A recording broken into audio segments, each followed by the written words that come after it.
just got an update from the NYPD, and here's what we know tonight. According to police, Kai Cenat will be charged with multiple counts, including at least 2 counts of inciting a riot and unlawful assembly. At least 3 officers were injured, and 65 people have been arrested. We have live team coverage tonight. Stephanie Bertini is taking a look at all that damage done to the neighborhood and businesses. But let's start with Teresa Priolo live in Union Square with the latest from police. Teresa. Yeah, Natasha, Union Square is back to normal tonight, as you can see behind me, and that is remarkable considering what unfolded here just a few short hours ago. What began as basically a pop-up giveaway by a celebrity YouTuber devolved into a massive riot involving teenagers and kids. It became a total mayhem. We were like huddled behind a tree because people started running and there was really no which way for us to go. What started as a peaceful PlayStation giveaway in Union Square by the wildly popular Twitch and YouTube star Kai Cenat devolved into this pandemonium, the likes of which we don't usually see even in New York City. Very big riot. It was just out of control. It was just a whole movie, mad people, a lot of mad chaos. The NYPD got wind of the event around 12:30. At that time, only about 300 people were here. For a long time, Mad it was people. peaceful. But then Cenat's post went I think he viral. meant a lot of Thousands people, but flooded also Union angry Square, people. and when That's Cenat irony. showed up, chaos ensued. This event grew exponentially, rapidly, fast. And again, this is the power of social media. According to the NYPD, once Union Square was wall-to-wall kids, there was no stopping the destruction. Subway service was suspended in the area. Streets were shut down. Construction equipment was used as weapons. Bottles were Construction hurled, equipment was gunshots used as were weapons. out. It was firecrackers. It was riotous conduct verging on illegal and dangerous behavior. Young people destroyed our vehicles. My car's destroyed. Commissioner Dorsey's car is destroyed. Other police vehicles destroyed. They destroyed food carts. They destroyed stores. When we started clearing the young people out here, young people ran through the streets of the city, taking plates off people who are outside dining, throwing their plates at police officers. Cenat has yet to make a formal statement on any of What his a social shame. channels. He's still being questioned by the NYPD, who say charges are forthcoming. He's going to be charged with multiple counts, at least 2 counts of inciting a riot. 65 people were arrested today, 30 of them underage. Cenat boasts over 20 million subscribers on Twitch and millions more on YouTube and other channels. He's a kid from the Bronx who made it big during the pandemic, reaching the kind of fandom rarely experienced by even some of the biggest celebrities and entertainers in the world. And as far as injuries are concerned, 3 officers were injured, 4 civilians were What a taken to local shame. hospitals, one of which was a 17-year-old. Police initially thought he was shot. Turns out it was the fireworks. Natasha, that number is likely much, much higher than what is reported. But a lot Thanks, of these Berna. injuries Much are things that appreciated. wouldn't necessarily be told to police, or somebody would show up to the ER with them. That's the latest from Union Square tonight. Back to you in the studio. Unbelievable images tonight. All right, Teresa, thank you. Most of us were watching, or most of y'all, or most of the people were watching Paul yesterday. I was watching live streams of those shenanigans. SMH. What's happening? Benton here. How y'all doing? What's up? Music holds a secret. Indeed, indeed. Good morning to you. Good morning, Terry Miller. Good morning to Sister T. What's everybody up to? Saturday morning. There were some epic streams overnight. Woke up at 2 a.m. feeling pretty good, feeling wide awake. Probably woke up around 1 and just laid there for an hour, but then saw TBE was live, and I as soon as I clicked the live, it was Ben Thorpe hard R-ing our boy The Machine Lies.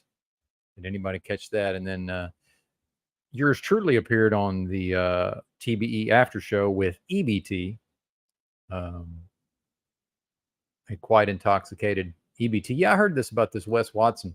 Yeah, I can't stand that shit. Well, never say never, right? Music holds a secret. Never say never. But yeah, I don't know. Got a page of notes here. Figured this will be a bit of a slow burn. It's Saturday morning. I don't know if anybody else is streaming or not. Do some handwriting analysis. I got some things for you. Thought about playing some music, but not feeling like fucking with OBS. I think I fixed the webcam though by putting it into a different USB port. Perhaps. Hey, what's up? Oh, wait a minute. I already said hi to you, Terry Miller. 7:15. Yeah. Well, it must not be a high of 104 where you're at. I go out and get my chores did first thing in the morning. It was like 104 yesterday. Hell, I was outside on EBT stream to try to avoid waking folks up, and it was like 80 degrees with 85% humidity. Not too sticky unless one actually moves around too quickly. What's happening, partner? Oh, man. Capricorni on her way to work, apparently. Got a new avatar here. I don't know what y'all think about it. I think I'm going to mostly retire the Unabomber sketch since old Teddy passed. So this is a fella that played him in there was a TV series. I think it was like Manhunter or Manhunt Unabomber, something like that. I thought it was pretty good. Fictionalized, of course. Guess who's back, baby? Oh, before I forget, there he is. I was just about to shout you out. I am the Tao. I am the Dow. I am the Dow funded 1 month of StreamYard. And as you'll notice, there is no icon in the upper right corner. So thank you, sir. And also a couple of extra smackers that I'm sure I'll find a way to put to good use. I've lost all my small, tiny screwdrivers. Maybe I'll get a little $5 kit, screwdriver kit, so I can open up a couple of old broken ThinkPads, maybe see about extracting some data. Yes, indeed, sir. Indeed. Much appreciated. And 94. Yeah, I think it's supposed to be like 85 in like 4 or 5 days, but who knows? Hey, it's the truck driving fella. That's a good question, man. I haven't driven it's been 6 weeks, 2 months. Hell, I don't know. And I guess I'm going back to it, but man, the way the industry is, and we had this yellow, the 6th largest motor carrier shut down within the last couple of weeks. And I heard that a lot of these owner operators, with their own authority, single truck operations are increasingly going back to company drivers. So I don't know. Not that I won't be able to get a job, but who knows? We'll see. Cross that bridge when we come to it. I can't pass a drug test for about 3 weeks. Pissing down and cold in the UK. Imagine that. That never happens. Capricorni. Good day to you as well. Yeah, not a huge Wes Watson fan personally, but some of that stuff was good. Some of it was aight. Anything y'all got on the agenda for today? Oh, I don't know if I mentioned this in the past, but YouTube sent me an email during whatever this depressive phase I was in recently, and also, high as balls all day, every day. They sent me an email. They're going to let me apply for monetization at my current subscriber level, but apparently I meet whatever their other requirements are, except they want me to make some shorts, at least one short with some views on it. I thought about maybe doing the Ben Thorpe versus the Machine Lies and just bleep the hard R's. What do you think? All right. So what's first? You want to get into the toilet bowl earth? We want to get into, which I believe that stream is still up, by the way. I went ahead and screen capped it just in case. Then our friend Red Viking Trucker, podcast fans may remember, occasionally I would play some audio of this Red Viking Trucker. I thought he had some interesting comments about the economy. So yeah, we may be monetized here shortly. We'll see. We'll see. What do you folks think? Should I apply? What's up, Sophia? Oh, let me turn the camera on. Apologies.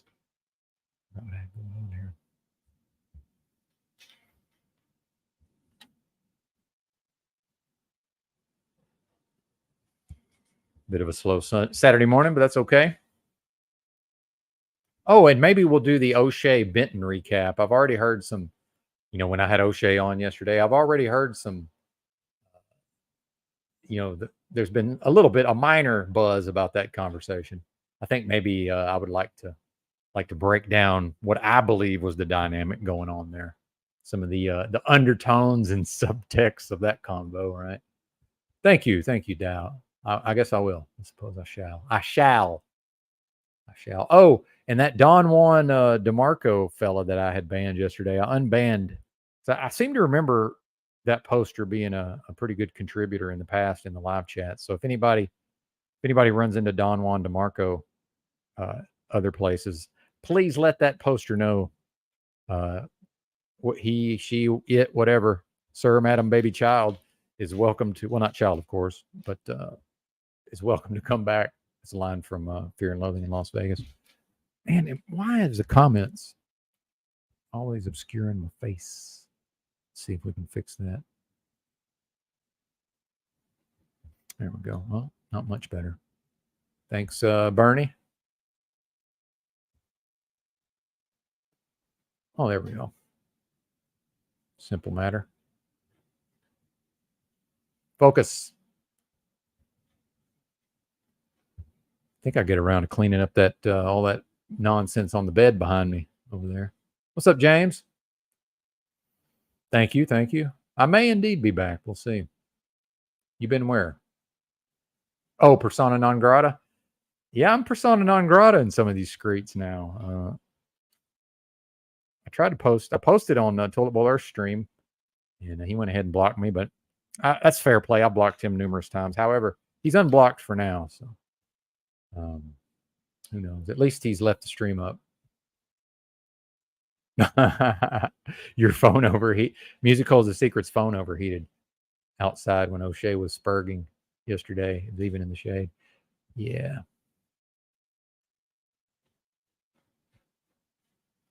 Yeah, I know when I was live streaming, driving the big rig, especially if I had to plug into charge while I was streaming, I found I ended up having to take the case off the phone in order to, prevent the overheating. But then the case serves a function, right? We need the case. Oh, awesome. Well, if anybody feels like making me a short, go for it. If anybody wants to, because not that I'm not capable of it, but it's not really my wheelhouse thus far.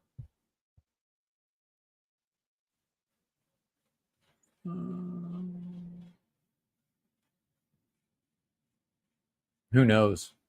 Sophia apparently is banned over at London. London man may be by here in a bit if he's not sleeping. I don't know. Perhaps. All right, let's go Toilet Bowl Earth. Let's do that. I actually haven't even had a chance to watch it myself. And obviously, most of us intensely dislike Ben Thorpe. Toilet Bowl Earth.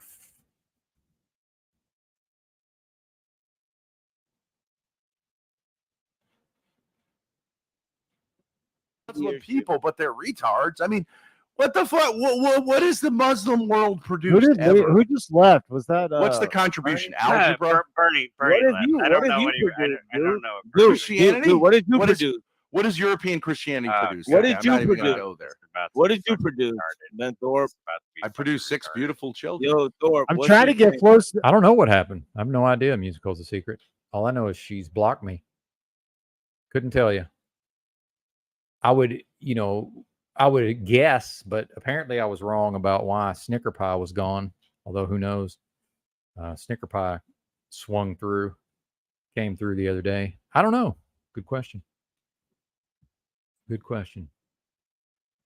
OTW in here. He won't come in here because he's like. All right, the man of the hour. Just want to Carl, get what's wrecked. happening? All TW's got it. We would all wreck them all together, all of us. Oh man, the pauses. Yeah, Carl, man, that Grease themed video you did, man, that shit was fire. Love that, man. Well done, sir. I need to check in on your channel. You were showing up in my feed a lot for a while and then nothing. So probably YouTube put the kibosh on that. Oh, there he is. What's up, London man? And we are doing one-on-ones if anybody feels like chatting. And there's Thunder Chicken. I saw him talking about making various cannabis concoctions on account of the price, the wholesale prices of flower, cannabis flower are dropping. The market, the bottom is falling out of the market. Yep, we've summoned him.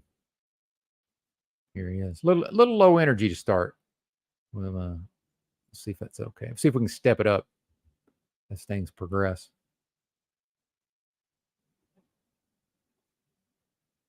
I already took on OW, and I took your bullshit on just now, dude. Everybody saw how you contradicted yourself about the Bible, dude. Dude, you contradicted yourself about the Bible. Don't call me dude. Shut the fuck up. Call me sir. No, it's okay. No, sir. You're a fucking Ben is racist. Come on, ladies. No, God, man. I'm your white daddy. I'm your white daddy. I'm telling you, cut your fucking hair. No, man. Shave your fucking hippie beard. Stop smoking weed. Fucking hey, grow both a of y'all fucking shut the pear. fuck up. If you want to work on my plantation, yo, I got you get yourself eggplant. Get yourself right, bro. Yo, I got an eggplant for you, bro. These motherfuckers, we're gonna have one last trivia question, and this is gonna prove the winner for everybody. TBE is gonna read no, you already one won, last trivia ABT. question. No. We're gonna do You one already last. won, man. No. We're gonna do one more trivia question. Whoever gets the right answer wins the I have not night. watched And then this, so I'm gonna continue see if I whatever can the get fuck it. we're doing right now. Okay. Maybe OTW fucking wins tonight. Who knows? Even the chat can win tonight. One more trivia question tonight, and I want to see who wins. I mean, okay, just one more. I'm fucking muted. Why you? No, Carl says that Sam Hyde got $1.2 million in super chats during Fish Tank. No, man. Baked Alaska, Grace Thorpe, and Ethan Ralph already confirmed for the copycat version.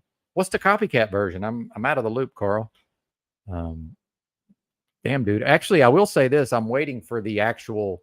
They claim that they're going to produce a DVD, like a DVD set for, or some version of.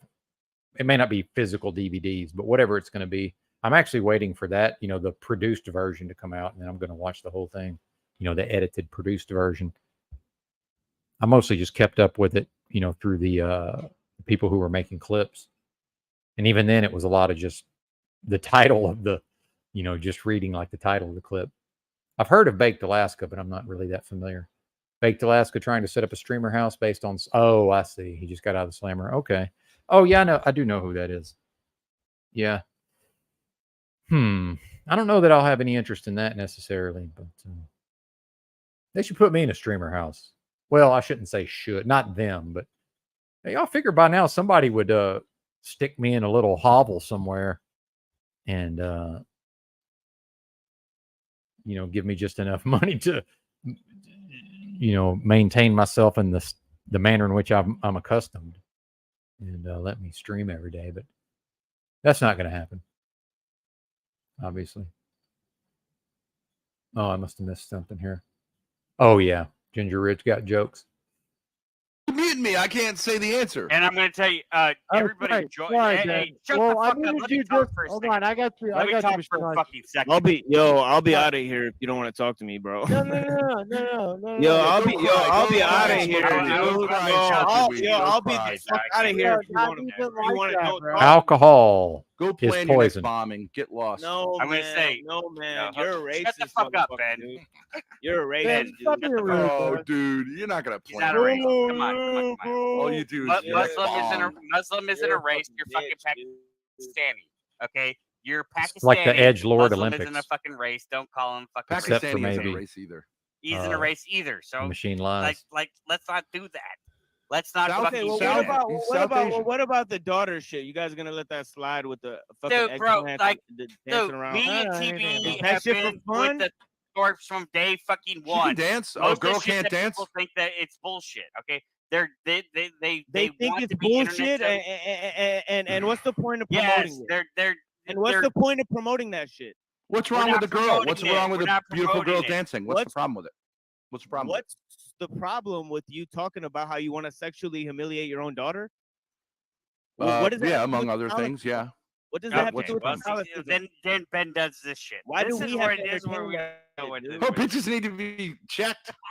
I don't know. Bitches need to be checked. Yeah, right. Isn't that what Muslims do? Look, you put them in fucking sacks. No, you got a lot of fantasies about what Muslims do. Ben does have a point fantasies. there. I know what they do.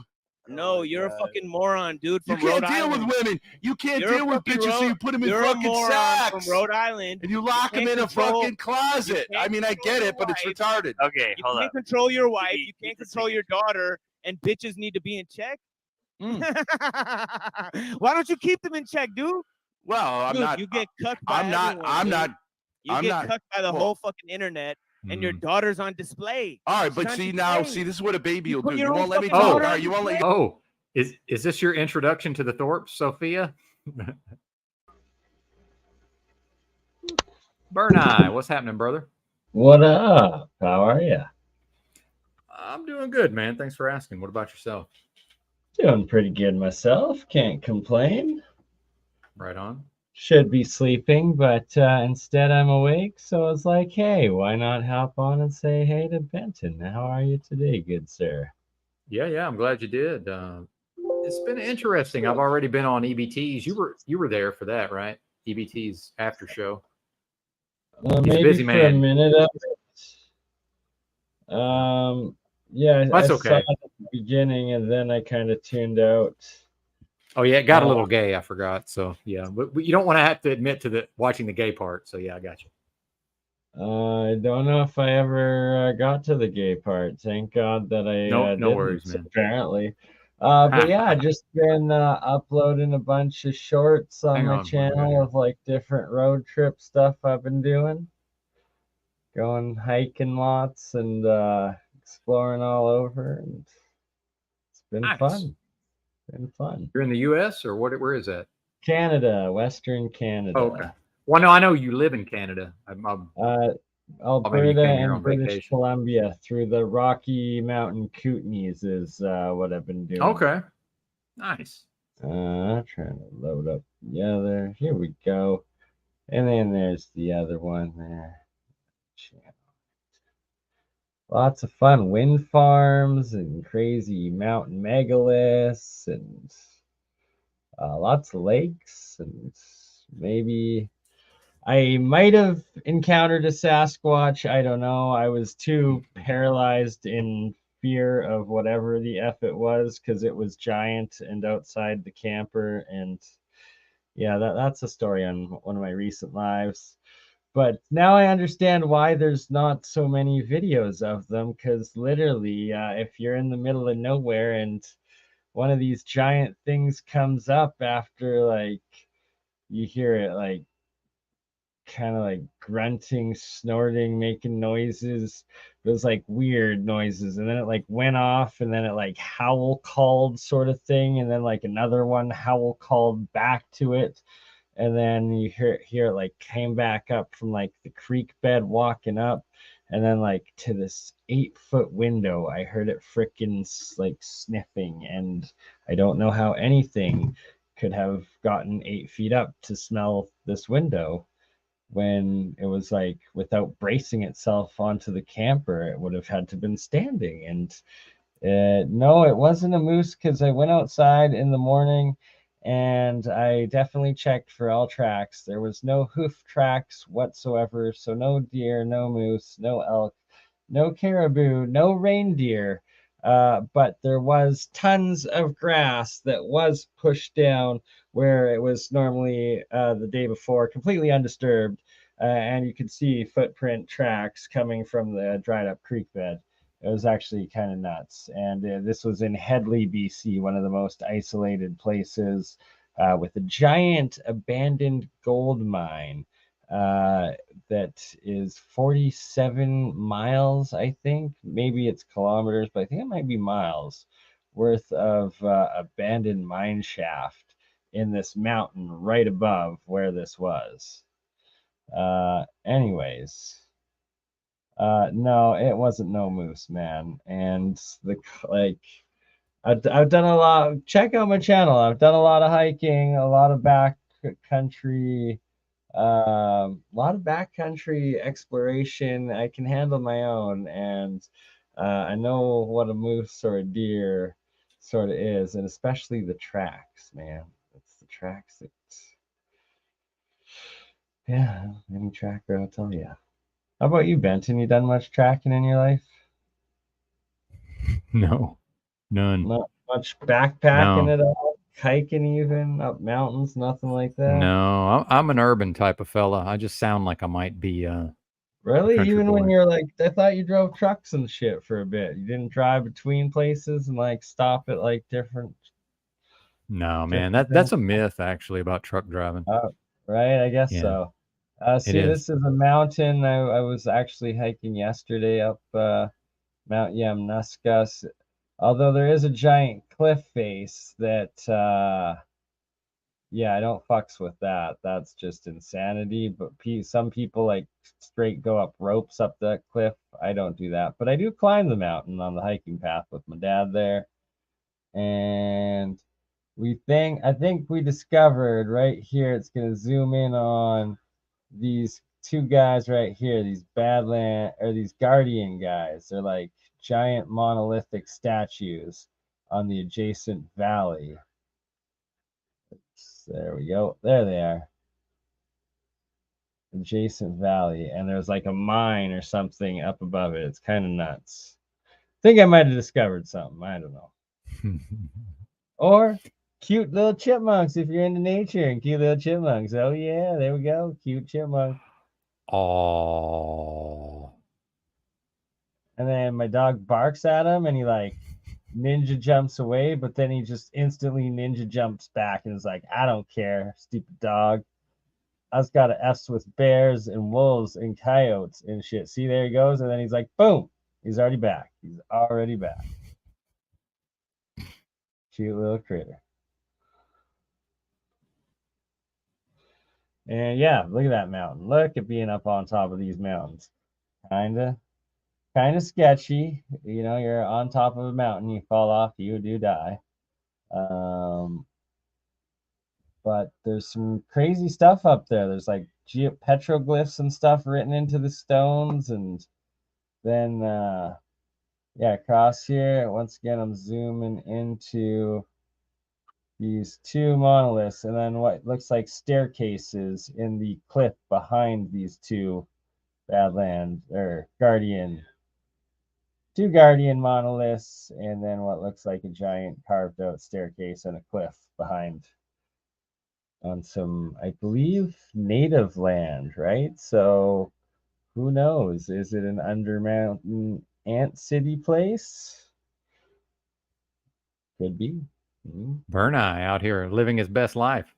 Well done, sir. Right? You gotta be the change you want to see, and you gotta live your best life. And I'm glad you actually said that, because I was actually thinking while I was climbing the mountain yesterday, I was like, I should make a series called Living Your Best Life, and just living your best life shorts. And that would be one of them. Well, I will watch it. Right? Certainly. And help promote it. Thank you. I know you've pumped up this channel on occasion, so that's always appreciated. Hey, they're going to let me apply for monetization, apparently, even though I only have 500 subscribers. Really? That's awesome. Heck yeah, Benton. You deserve it, man. Because you've gotten the hours and like you get the views and stuff. So you should. Well, not a lot of views really, but a lot of engagement. So maybe that's what they look at. Yeah, exactly. And get a lot of watch hours, engagement.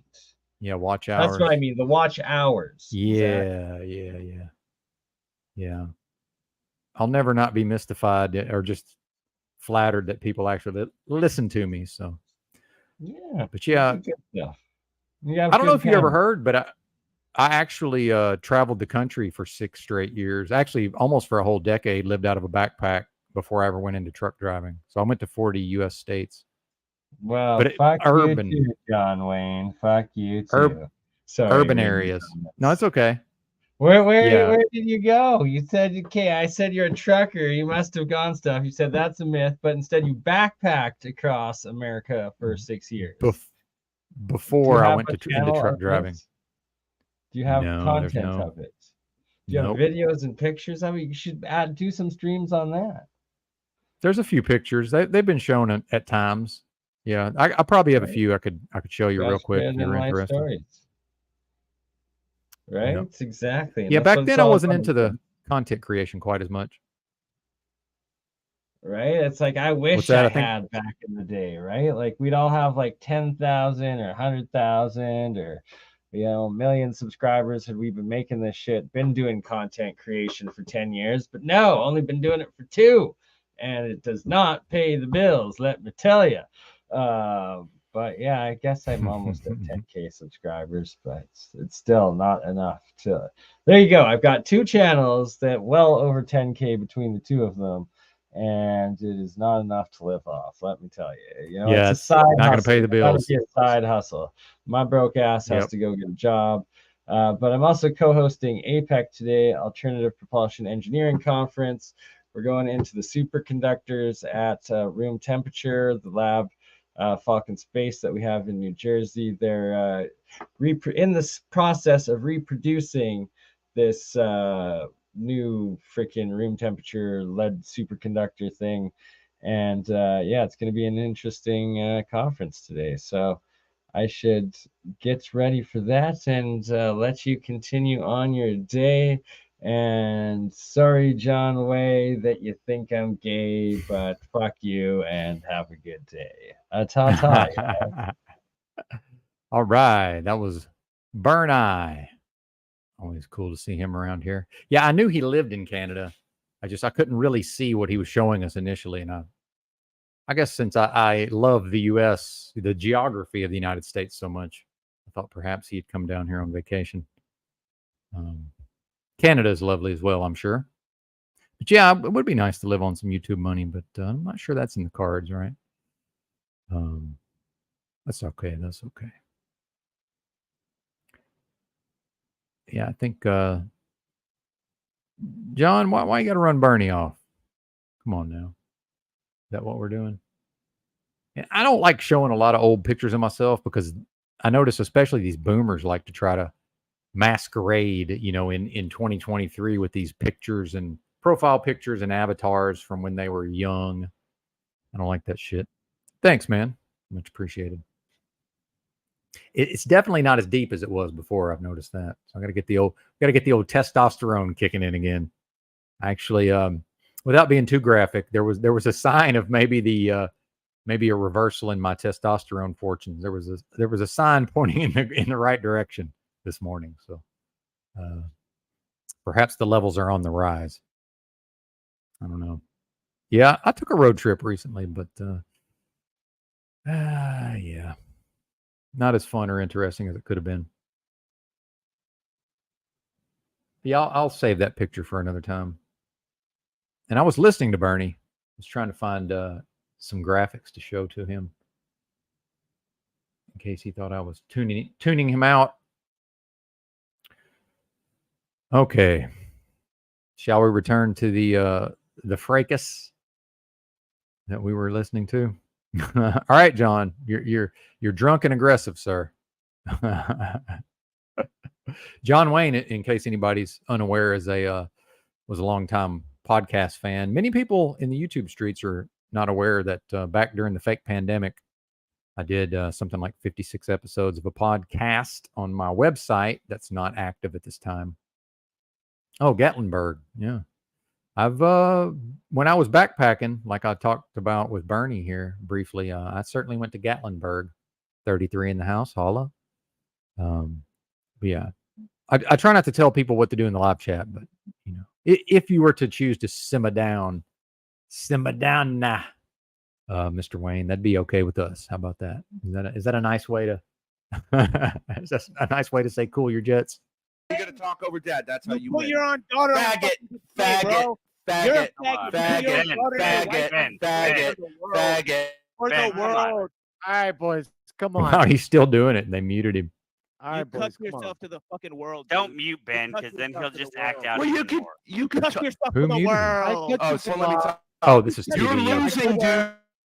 You're losing. You're losing. Let Dad talk. You cut yours to the fucking earth. Oh, okay. And you're a Christian. Well, you're losing. You're losing like Muslims have been losing forever. Talk over the Christians, and Yeah, we I feel fucking like wipe you off both the of you guys are fucking- losing. Both of you guys are losing right now. Is the problem? Step, here. come on, Step, come on, roll up, just like you niggas tried to roll up into Europe. Oh my See God. what you get. See what you get. What you get? Roll up. I'll tell you where I live. You guys went No, full roll up Tommy. with your fucking Pakistani, Bring Tommy on the fucking panel. curry Let's just- stinking, weed smoking loser, faggot, fucking South Indian ass. Come on, roll up and we'll see. You're a drunk. You're a drunk and a peasant. A fucking drunk and a peasant. I'm drinking dude. water, faggot, and I threw it right in your fucking You're a faggot peasant. face if you got were here. cucked. You You're got smoking cucked by the weed. Look at you. You're a fucking I'm loser. smoking weed. I'm Where's smoking Louis Tommy at? Where's the Louis Tommy to set this straight? Look at guys? this Come on, fat guys. fucking retard. Yeah. This guy's Yeah. a fat. Look at me. Look at me. And look at you. That's right. He's lost a lot. Aryan of weight. Warrior, 6'8", He's lost a lot of weight. ready to He's kick some looking fucking ass. You're just gonna go cry in your back room and have your mommy suck No, your you dick. only say that shit on the internet, buddy.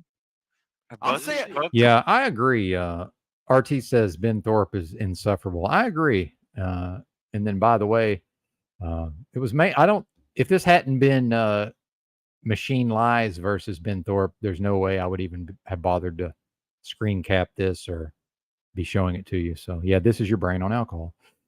Yeah, alcohol. All amounts of alcohol are poison, folks, and I know because I damn near drank myself to death.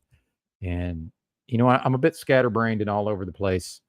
And I appreciate you folks for putting up with my lack of focus, my uncharacteristic lack of focus of late.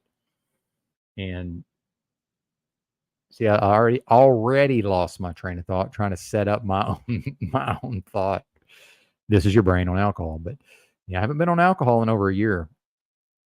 But EBT keeps trying to, he brings up the Discord. They're not trying to get me on there. He just mentioned that I should be on the Discord, and I'm persona non grata anyway. But EBT was intoxicated. But I don't do Discord anymore.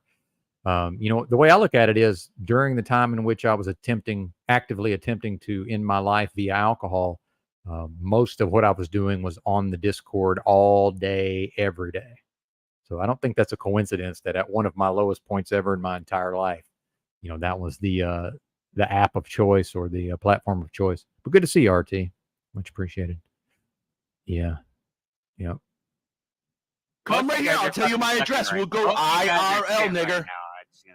No, I've had people over here. Yeah. They try to talk shit. No one talks shit to my face, though, but you could be the first. Let's see it.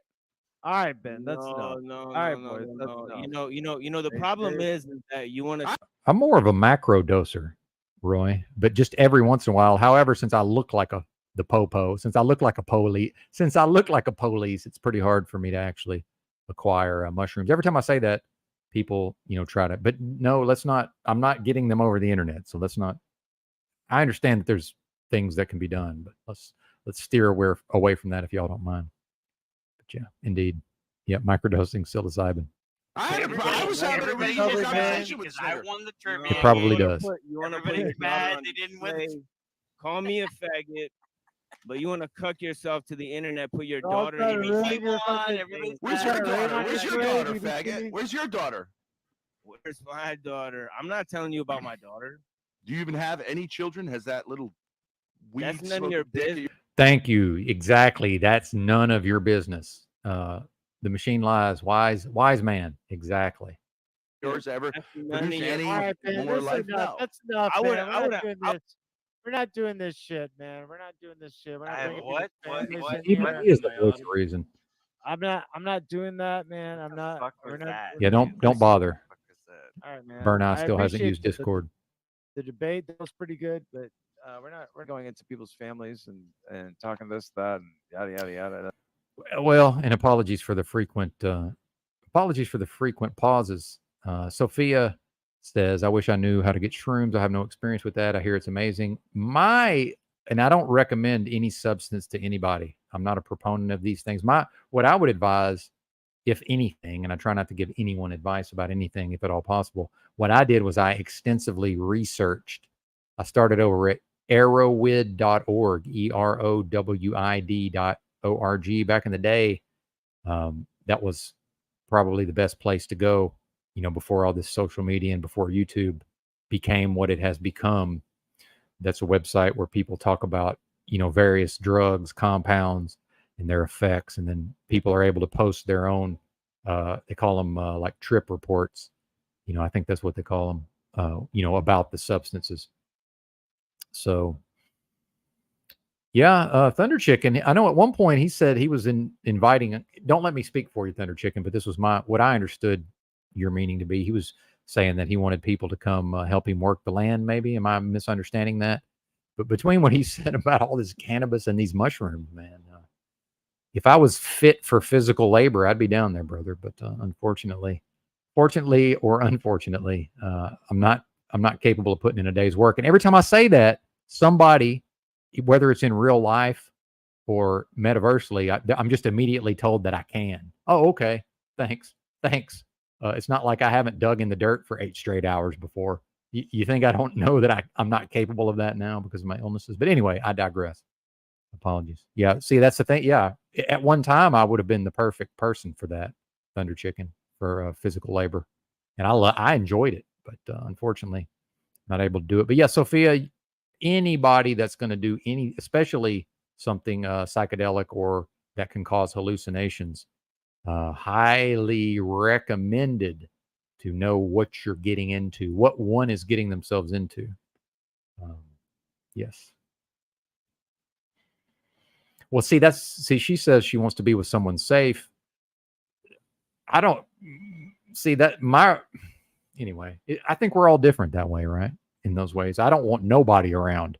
I've tripped really hard twice, and then another time I had enough to trip hard. However, they were not as potent as I thought, and I did not eat. I should have eaten an entire quarter, but I ate like 5 grams, what I thought to be 5 grams, and it just wasn't strong enough. But I don't want anybody around. I go off in nature and make sure that I'm not going to be interrupted. Although the first time I was actually in Berkeley, but people are pretty hip to they're pretty savvy about psychedelics, so it's pretty easy to just kind of let them know that you're tripping and to leave one alone, right? Yeah, it's still there, I believe. Shout out to Venus Cupcake. Yeah. Sounds lovely, though. Thunder Chicken says he has some Amazonian penis envy, and that's not something he's suffering with. That's a type of psychedelic mushroom or psilocybin mushroom. Yeah, nobody did Music Holds a Secret. And again, I'm pretty sure it's all fake, talking about the mega billions, which nobody won. And now it's probably going to go over 2 billion this next time, although not necessarily. It doesn't seem like the fever for the Mega Millions tickets is there anymore. So we shall see. A mind fragile and break from psychedelic use. Yeah, it's not for everybody. Certainly, it's the psychedelics are not for everyone. I found it to be very beneficial in dealing with some of my issues tied to my, my upbringing and my past and all of this. Yep. He says it's not all outdoor. He says he sucks at the paperwork and biz side of the operation. It's not all outdoor labor. And at the risk of sounding like a lazy person or someone who's picky, my days of office work are over. I actually was in the corporate world in another life, and that's why part of O'Shea getting triggered when I was talking to him yesterday is, I said, that I've had a lot of these experiences, and I've lived like 3 or 4 lives in this life, and at least one of those involved cubicle land. And I understand your operation is not that, but yeah, Benton ain't pushing no paper. So that ship has sailed. If I was going to be doing that, and I'm not picking on you, Thunder Chicken, I'm trying to make myself clear. But this is for other people too. So it sounds like, let me not make it all about me. Thunder Chicken, it sounds like he is looking for good people, which are hard to find, certainly. So perhaps this broadcast could help him in his endeavors. My thing is, especially after being homeless, and I am homeless, like JG likes to mention, hence the motel I'm in here. But I forgot what I was going to say. See what I'm talking about? I've just my short-term memory is just fried. And this is very similar to how I was when I first came off the booze. Very similar. Yep. Psychedelics saved Roy Duggan's life. Fantastic. Yeah, it can be beneficial, but I believe one needs to understand what one is getting themselves into. It's my opinion. Yep.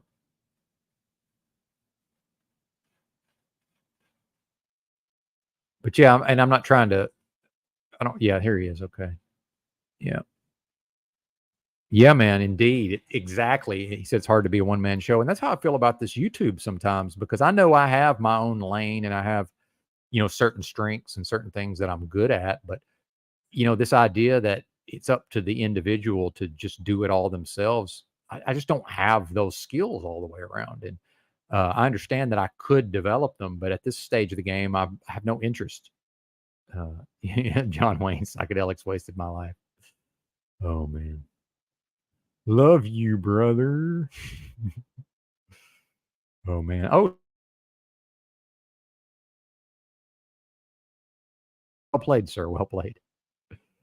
Oh, I have been thinking though. It's like no pressure.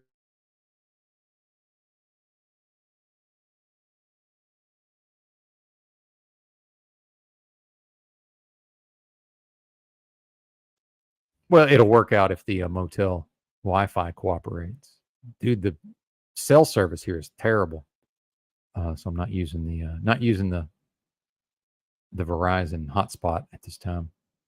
Oh, shout out to Robin, who now has me blocked, who actually paid for most of my hotspot, by the way,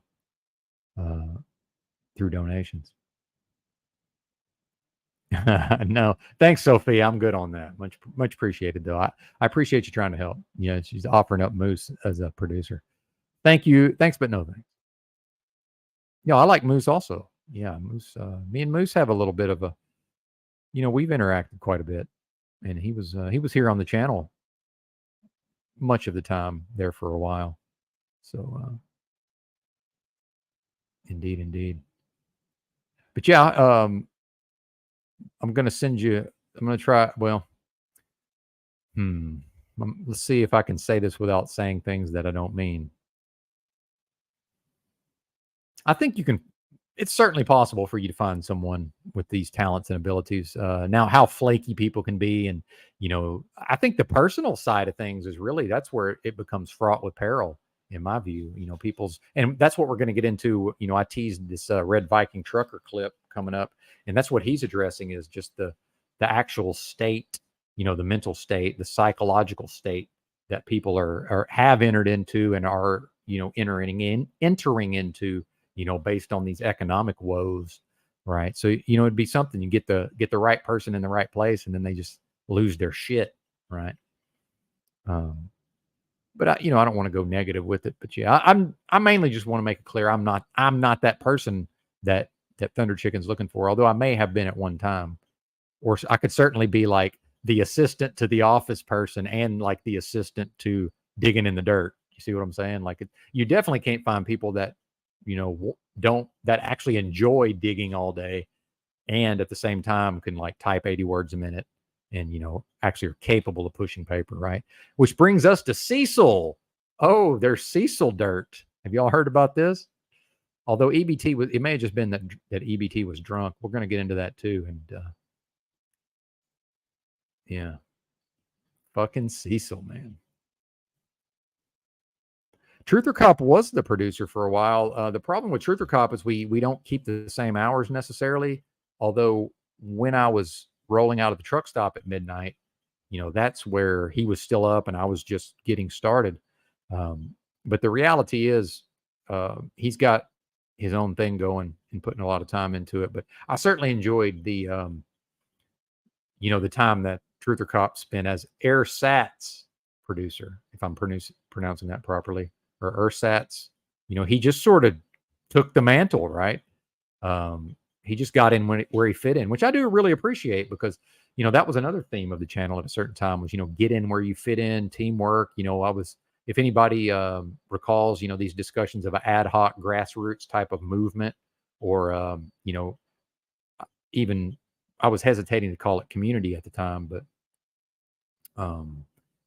ad hoc grassroots, I think describes it, and he was one of the few that really embraced that concept, although not everybody's available, and not everything is for everybody. So shout out to Truther Cop. Psychedelics is a word invented by the CIA, MK Ultra. Yes, thank you for reminding us.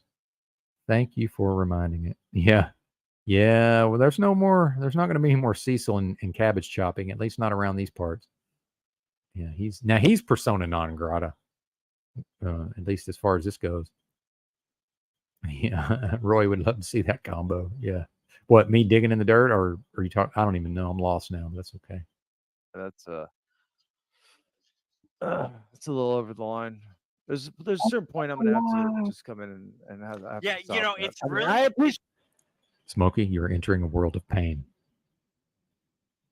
Shit, I appreciate the debate. That was people. fun. I'm trying to talk to the people right now, and you're talking over me. Okay, look, everybody's mad because I won the fucking trivia game tonight, and everybody's acting out, being fucking clowns. Okay, now I'm questioning your discernment, Sophia. But hey, not everything is for everybody, right? But yeah, not a fan of Flow State, but I'm not ever I won't make fun of you for liking Flow State, and I'm not interested in people who just blindly follow what I think is a good idea. But I found him to be a bozo, but that's merely my opinion. No, Cecil's about as dumb as a fucking box of rocks, John. See this now? I'm questioning John's discernment. That dude is dumb as fuck. And you know how I gauge dumb as fuck, John Wayne? Do I believe this person could submit a proper book report? Because realistically, all of the people I like to talk to about with ideas, now I can't talk. Almost all of the people that I like to discuss ideas with are certainly capable of reading a book and then writing a book report. Cecil, for $1 million fucking dollars, could not read a book and write a book report and submit it to a university professor and get a passing grade. That's what I'm talking about. Dumb. That's a stupid motherfucker that can't do that. Or they have a learning disability, which that's a thing also, right? What's up, Paul? I'm just being negative, and I'm glad Paul showed up right when I did that to snap me back into reality. We're doing one-on-ones, Paul, not clamoring for you to come up necessarily. I know you're putting in a lot of work, but just putting it out there. We're not paneling. I'm discovering more and more of the panels are not really my forte, although I started out that way, right? And are you familiar with this is TBE's stream from last night, Paul, where where Ben Thorpe is just called anyway, if you happen to witness what just happened, I don't even know that I can recap it. Yes, Cecil's skills begin and end with peeling carrots in a restaurant kitchen. And that's the thing, and he's likable. I like the guy too. He has a likable personality. But when we like somebody and maybe we agree with some of their ideas, that doesn't then confer intelligence upon them.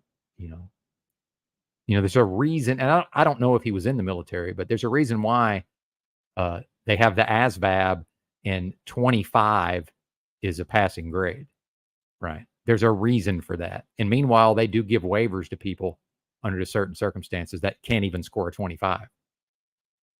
Do you hear what I'm saying? There is such a thing as standardized testing, and I'm not necessarily an advocate for it, but it has to mean something. Okay. Yeah. And I'm not interested in having discussions with stupid motherfuckers who can't do book reports. That's just me. Maybe I'm crazy. I don't know.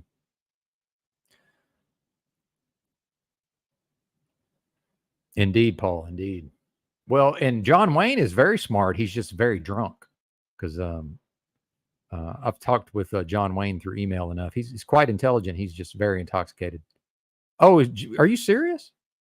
Now that's interesting. See, this is where my own Benton is part of the possible undiagnosed autism, and I heard you yesterday, Paul, getting into the autism thing with Provo Kid, and I certainly wouldn't have accepted it had the system foisted it upon me. I grew up in an area where the people had no idea what autism was, and certainly wouldn't have been able to spell it even if they had known about it. And nobody was diagnosed with autism where I grew up, and that's interesting, though. So, I've come to that conclusion through observing myself that I have a touch of the tism, right? And so apparently I've actually been talking with him behind the scenes and decided that he was intelligent.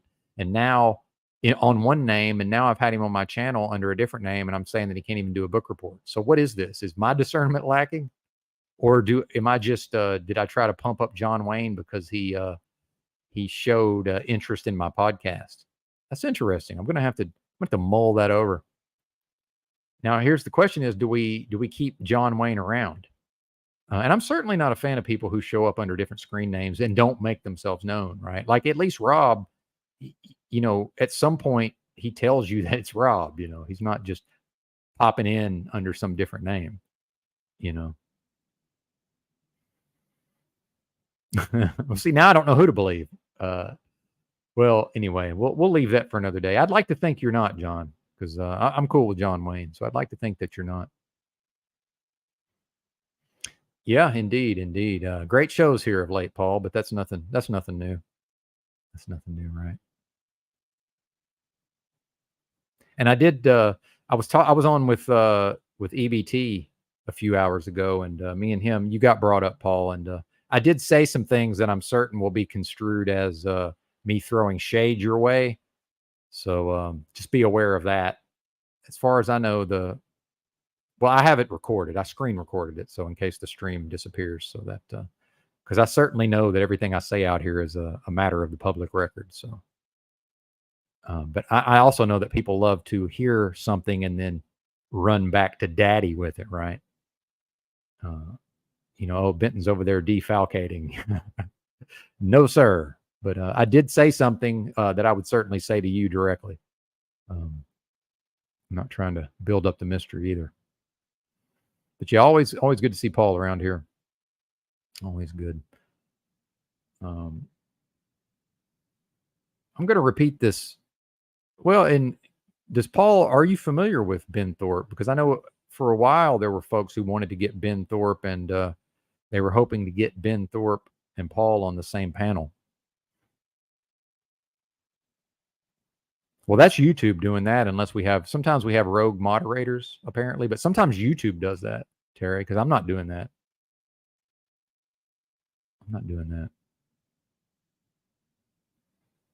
He said some of his comments got whited out. Okay, cool, man. Yeah, just be aware. Well, it's only been a couple hours, and it's like early Saturday morning. So, what about this riot, man? This riot in Manhattan. This influencer. When your show was going on yesterday, that's what I was doing. I was reading your live chat, and then I was watching live streams of the chaos in Union Square Park. And in spite of my accent, I have visited Manhattan a couple of times, actually. And I don't think you're from the city, as far as I recall, Paul. So I'm not putting that on you.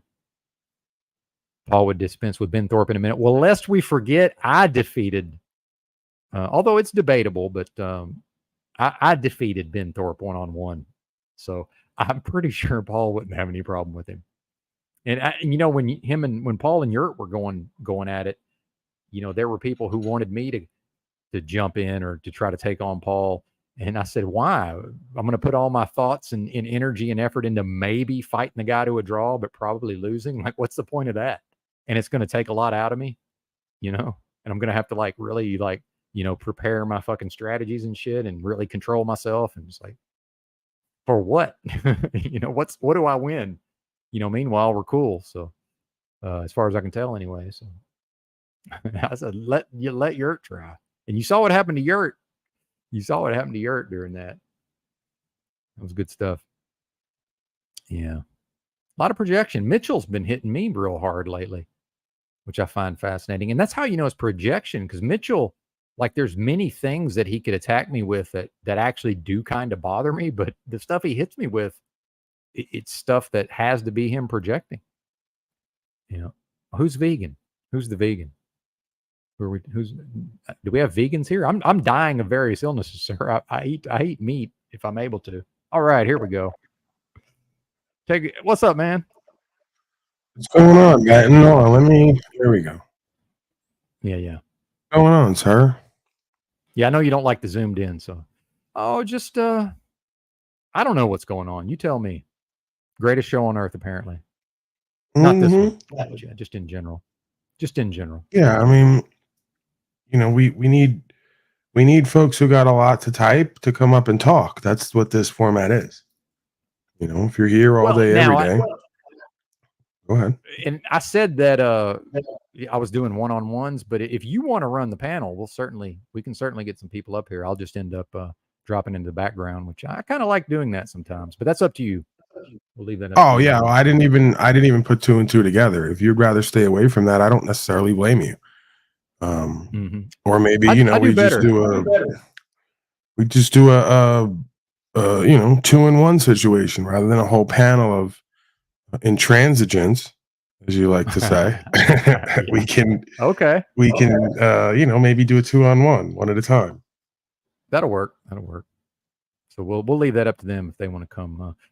The I am the Tao is here. See, notice how they all start showing up at the same time. As soon as Daddy shows up, all the haters start showing up and piping up from the chat, right? With no voice. Actually, he's around here quite a bit. So, yeah, I hear you, man. But that's I don't even know how to put it. But we're getting along fine over here. I'm vegan and slightly gay, so I've never once. I reject that. Okay, I've never once said I was vegan. So yeah, bisexual is not gay. Also, Tao, stop fantasizing. That brings us to Brian O'Shea. Had a conversation with Mr. O'Shea yesterday, and then I think then he went over there and you guys were freestyling, as I recall. After that, yesterday, Brian O'Shea was doing what specifically?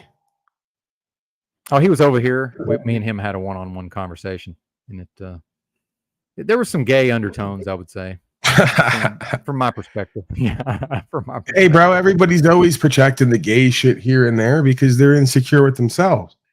Right? There's aspects of bisexuality to humanity, and folks don't want to confront that. Right? The ones who keep yelling everyone else is gay the most, I suspect that they have the most gay in them. Yeah, right. There's a lot of repressed homosexuality in these circles, certainly. So we need to get John Wayne up here because he's number one, not understanding what I'm doing when I'm doing it, as always, because he's very stupid. And he's making a bunch of claims that he's not going to be able to support. So if we're going to do this, let's have some fun. It's pretty early, relatively early compared to when we usually do this. So we'll keep it calm and peaceful, but I'd like to hear from you. Paul is always talking about fucking other men. Right. But I don't. See? Fair enough. Constantly figuring out how to fuck women, not men. So, oddly enough,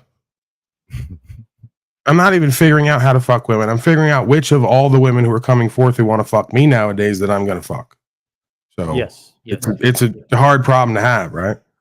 It's like I got all these women who want to fuck me all of a sudden, and I can't with all of them because a lot of them are goofy and they're liabilities. So. Yeah, I have some memories that resemble those remarks, but it's been a while. So, but yes, I understand what you're saying. Absolutely. Right. Hold on. I had another thing here that was a good comment. Oh, good. Infatuated with pimping. Yes, I am. I'm infatuated, if you want to use that term, with consciousness and awareness and all of the aspects of human beingness that it pervades, which is pretty much everything, because if we're conscious and aware, we take that to whatever we do. And one of those things, yes, is pimping. I've always been infatuated with policy and code and societies, overworld and underworld. And pimping is one of them. So I've studied all of them: mob societies, pimp societies, the legal society, right? You see how that works. So you could say I'm infatuated with pimping and act like that's who and what I am. Or you can make the whole statement that I'm infatuated with consciousness and psychology and sociology. And I've studied various societies and tribes and communities. One of the societies is the pimp society. And there's correlations throughout all of them, funny enough, because we're all human beings doing this behavior. So you'll get it at some point, how being a real man works, like who's studious and student of life and doesn't reject things out hand and actually looks at everything on the table to make determinations about who and what we are and how to live, you'll figure that out one day. Maybe. John Wayne, right? John Wayne, yes. Not you, Ben. You've already figured that out long ago. So. Yeah. Well, thank you. You know, like a guy who says, fuck books. You know, that's not usually somebody that you want to listen to and take seriously. Nope. Usually a fucking moron. Unless you go out in the middle of nowhere, right? There's folks who live in the way to the way, who understand themselves and live in conscience and common sense, and they read few, if any, books. But they have many skills and abilities and talents, and they have usually an ability to control themselves and lead in certain venues. You know, there's on the ground experience that leads to wisdom, and also there's an aspect of historicity, right? Studying what else is out there, what has been before us, and you'd have to read to do that usually. If you're going to watch History Channel. Mm-hmm.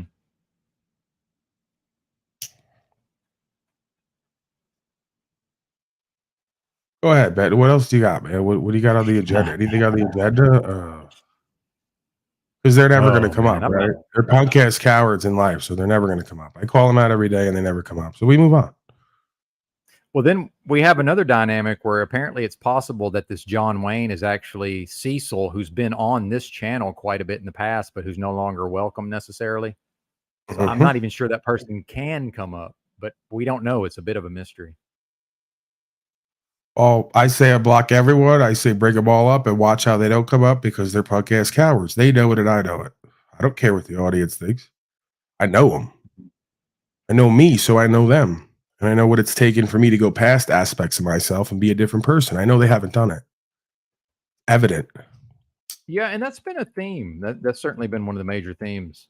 You know, just those topics exact. And I refer to it as it's an externalization versus an internalization, where there are these issues where if these people would direct their efforts inwardly, then they would have an opportunity to transcend those limitations. But instead they go around pointing, you know, and directing their efforts at me or at you or at other people where they can't do any good for that person anyway. But I think they really believe they're making progress that way, you know, which is just spinning their wheels, you know, stuck in the mud, spinning their wheels. Yeah, like using my face every day and then making comments like pizza sex is still sex. Like, is that funny? Do you think that that's clever and funny? You realize you're retarded, right? You realize you've had your development arrested around middle school, high school. You've never peaked. You never actually become of age, of reason. You've never had a coming of age story. You've never stepped out into your own and become a real man. You guys don't get it. It's self-evident. It doesn't matter that I can't see you and know your real name. People who do this, you're nobody and nothing. 8 out of 10, 9 out of 10 times. Successful people in life don't do what you do. So the joke's on you.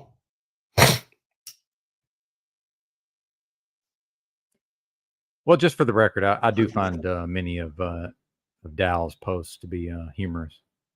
But your sentiment is well taken. It's not. I didn't say that some of his stuff wasn't humorous at times. I said he is a loser failure. Loser failures have humorous comments sometimes online. They're still loser failures. Still punk cowards. But great. Well, these girls just want to have fun. He's got some humorous comments, and he still has to live as himself in this world with the life he lived.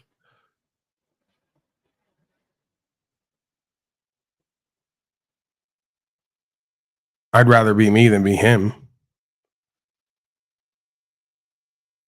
Yes, that's how I judge a lot of the time. In fact, I ask people that in real life sometimes if they really get to complaining about a particular situation or they're having conflict, and I'll listen to them and I'll say, well, would you rather be them? You know, who would you rather be, them or you? And if the answer is John Wayne is the old man, Benton. You realize that, right? Who? What? Which old man? John Wayne is the old man. He's an old man. The actor? No. I'm saying that guy takes on the name of the cowboy, but he's been on my channel before. He's an old, angry, bitter, resentful man who comes into my broadcast every morning, and I blocked him at some point because every day he comes in and says, your music sucks, play country music. And then I have to break it to him that country music sucks to me, and that's just our own taste, right? There's some country music that I like, that I play, but the majority of it I think sucks. It's whining, bitter, resentful, angry, simping music. And that's why you have the personality you do and identify with it. It's a bunch of broken, bitch-ass men who've never stood on nothing and done nothing, sitting drinking beer, singing the blues about how some goofy bitch left them because they weren't shit. So I'm not interested in sitting around listening to music where men are disempowered, whining and crying over bitches that they had leave them, right? And then the rest of the country music is rights and freedoms and Bible based, but you ain't doing nothing and living none of that in your life. So more bitch ass shit, more rallying cries for no action and no beingness. They wave a flag, they follow policy and code, they support the policy enforcement, and they're waiting to get their guns taken, riding around on horses with hats, singing bullshit music on both sides. It's bullshit music, and there's really no on the ground application. Have you seen the place lately? So, don't come to me. Let me ask you, what do you do in your life, country boy? What do you do in your life? What have you done for rights and freedom and principles other than take care of yourself and your family on a farm somewhere? I'm not interested in your life, your journey, your thoughts, your feelings. You're nobody and nothing on the world stage. The majority of you. And when the time comes for you to sacrifice and do what you need to do, you're going to bitch up like you always do throughout history. Okay. There's 3 to 5% of motherfuckers in the world who are willing to do what the rest won't. If you think that I think that you're one of the 3 to 5%, highly doubtful. Okay. I am one of the 3 to 5%. That's why I am where I am metaphysically. Okay. I've proven that. I've shown that. You haven't, most likely. And since you won't come up and talk, I'm doubling down on that presumption till you rebut it. Simple. Hey, if you don't mind, could you hold it down for about 5 minutes? I got to go outside and get some sunlight in my eyes, or things get weird. Absolutely. If I'm inside all day and I don't look at the sun, it gets strange. So I'll be right back. Thank you, sir. You got to give me some keys, man, so I can. Yeah, I just had that thought. Yeah, we'll have that. Well, okay. Anyway, well, I'm trying to remember what email, because we did that before, and the only reason those got taken away. Yes. Okay. The only reason. So you stole the keys back from me. I thought that we have done that before. You're another one who gives me keys and takes them back. I want to correct the record there. That's because that's when me and Drew were still cool, and I can only give them to one other person. So they were taken from you because temporarily me and Drew were doing our thing. We were doing a morning show briefly. So. Well, you made a mistake, and I won't fault you for that. I mean, who would take the keys from Paul Enslaved and give them to Andrew? Have to be someone making a mistake. There's a bit of a history there, but yeah, we're not on speaking terms at this time, certainly. So give me a moment. I'll see if I can remember how to do this. Look at John Wayne. He likes a lot of what I say now, but I'm an arrogant ass. No, I'm not arrogant. I'm confident, right? Everything that I say, I stand on. So how am I arrogant? Arrogant is when you say shit and don't stand on it, right? That's egoic and arrogant. It's when you're fake. It's when you're hypocritical. It's when you think you're above it all. I don't think I'm above it all. If I thought I was above it all, I wouldn't be on the ground doing what the rest of folks that you say are under me are not doing. So I've risen above it all in my life, and I try to maintain that position metaphysically and in the world. But I'm not arrogant, sir. You're an arrogant motherfucker to think that you could speak on someone like me and what I do as if I give a fuck. That's the difference. You're not confident in who and what you are and what you do, and I don't blame you. Don't mistake my confidence as arrogance because you're insecure and lacking in confidence. Entitled, selfish motherfuckers that think that I have to care what you think and feel. Why would I? Why should I? I give you every opportunity to give me a reason to, and you don't. So why would I care about what you think and feel when you're calling me arrogant but won't do what I do because you're a punk-ass coward and lack confidence? Who's arrogant? 80 years old, never done nothing, and you're going to fucking judge me and my life and my journey when I've had to do what the men twice my age won't do. Who's arrogant exactly? You have to be arrogant to even get in my face and type a motherfucking thing to me and act like we're equals on all levels. We're oneself, we're created equal, then we do different things with it. And then that determines where we're at on our journey and in our life.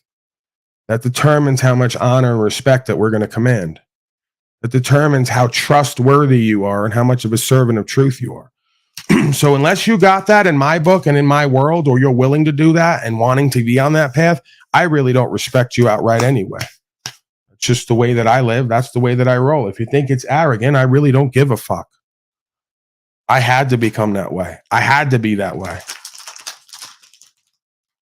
And if you can't figure out why I have to be that way, then you're probably slow too. Not only do you have personality disorder, you're probably a little bit slow. Because I've had a whole metaverse and a whole family and a whole group of friends that told me I was wrong every step of the way, while I keep validating and verifying from within and without on all levels.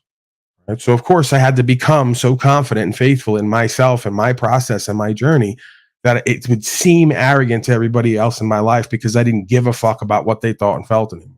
I couldn't, because it was holding me back.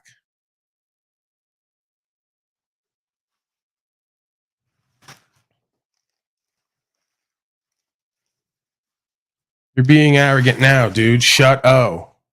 I really don't give a fuck what you think. See, I keep telling you that. I tell you all that every day. Don't care what you think. You can't even perceive properly or think for yourself. You're being arrogant right now, telling me that you can judge me and discern me and who and what I am and make a decision about me without living the way that I live. You're the arrogant motherfucker, not me. See, I know what it takes. I know the results. I know what the thoughts that come and how it feels. You don't. So you can't presume to know me and how I live, and you can't presume to make a judgment on it. You're being arrogant.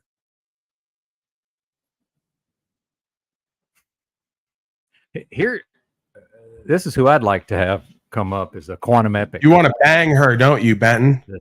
That chubby little freak, quantum epic. Yeah, she used to insult me all day, every day, and then over the last few weeks now, she's warming up to me, it seems. But I could be wrong, because I'm being arrogant today, I'm told. And as soon as I get arrogant, the women either want to fuck or fight me. You never know.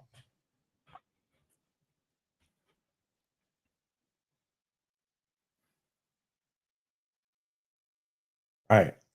Look at Salty Siren looking all cute and sexy. Yeah. Yep. These men are sickening. Had nothing but insults and hurled at me while I laugh. Upon reflection, it's actually really sad. These are supposed to be the motherfuckers protecting the women and children. Exactly. A bunch of beta boys who never done nothing and been nothing, but want to sit around and talk to everybody else like they're the man. And then when a man gets into the room, they want to say he's arrogant, right? Well, and if the men take charge, he certainly won't be allowed to speak in that manner. Right. They don't understand. The reason they're hating is because her and other women have deemed me and men like me to be more of a man than them and don't want to fuck them ever again. And they haven't reconciled that. Right. It's not my problem. Keep calling me arrogant while you lack confidence, and it spills over everywhere into your life. What's the first thing that a woman's going to tell you she wants? Confident, funny men. Right? I don't even give a fuck what women want. Then I'm going to tell you what they need. Confident and funny is what they want. What they need is a man who stands on principles, who can lead, serve truth, communicate properly. So I am that. And that's why I'm received at this time the way that I am by certain women.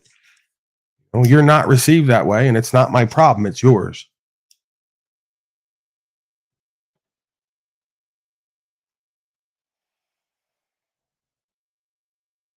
All right, I sent that invite, so you should be able to have the keys or whatever we call it. Yeah, I might have to service the salty siren creature. She's been begging for it indirectly for me for a while. She doesn't do it openly, but indirectly she wants it bad. She wants me bad. Well, and that was always the conventional wisdom, was that when women are getting cranky and kind of behaving this way, it was because they haven't had that regularly, typically. Yeah, she needs it. She needs a real man to come in there and just fucking bang her properly. Not John Wayne or the rest of these beta boys. Oh, man. Well, and the thing about I've been invited to the team. That's right. Well, the thing about There men it being, is. the thing about men being sickening, I find interesting. I kind of lost I actually had a thought about that, and then I've lost it. Been struggling a tad here, Paul, of late. So bear with me if you would. look, they're already hating. Tao goes, good luck, Salty. Right. Like, what do you have to offer? That's the joke, right? It's not that I'm so great, it's that you all ain't shit. What do you have to offer her? What are you going to do? Give her some cash app? What are you going to do? Take her out to dinner? What are you going to do? What do you have to offer? Nothing. Little to nothing, the majority of these men. And these women, they don't have men. So I feel sorry for them. That they don't have men in their lives. They don't know how to keep a man. No skills to keep a man. No skills to get a man. They just don't have it. So here they are. Hey, bro, but the right woman is teachable, right? If you're that guy and she sees you like that, then you just get her right. Hey, here's how you do this, this, and this. Here's more of what you should do to support this, this, and this. If they're willing to learn and they're teachable, or they see you as something that they don't want to lose in their life, then they're going to get right. You have to be value, though. You have to be valuable to them. Most of these men are not valuable, so they go and try to tell their woman something, and they say, we don't want to listen to you. I'm going to fucking listen to you the same way I would. Same way I tell them, I can listen to you and do what you say. So you got to be a man in their eyes who they admire, who they value, who they honor, for them to listen to you at all, let alone to take suggestions and let you lead. You got to be qualified for that position. And most women deem most men to not be qualified for that position. And I agree with them.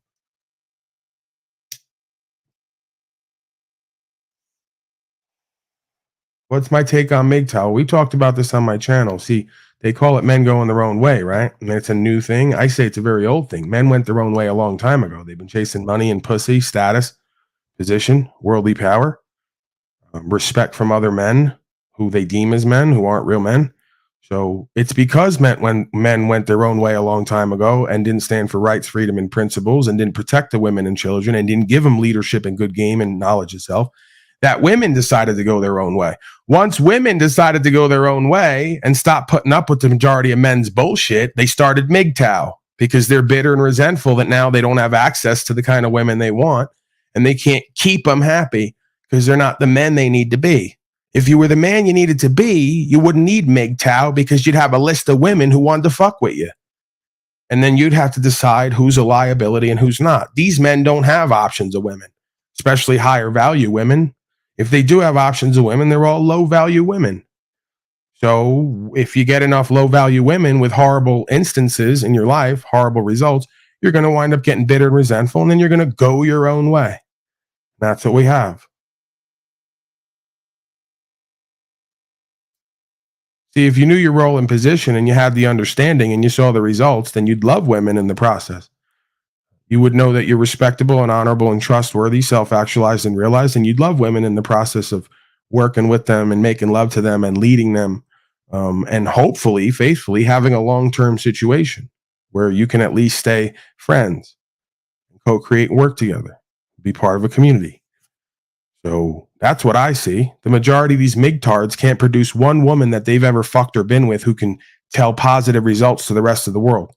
They can't bring one woman up here. Right? I've asked over and over again. 2 women have come up who've dealt with me that said that I've changed their lives coming here. And I didn't tell them to say shit.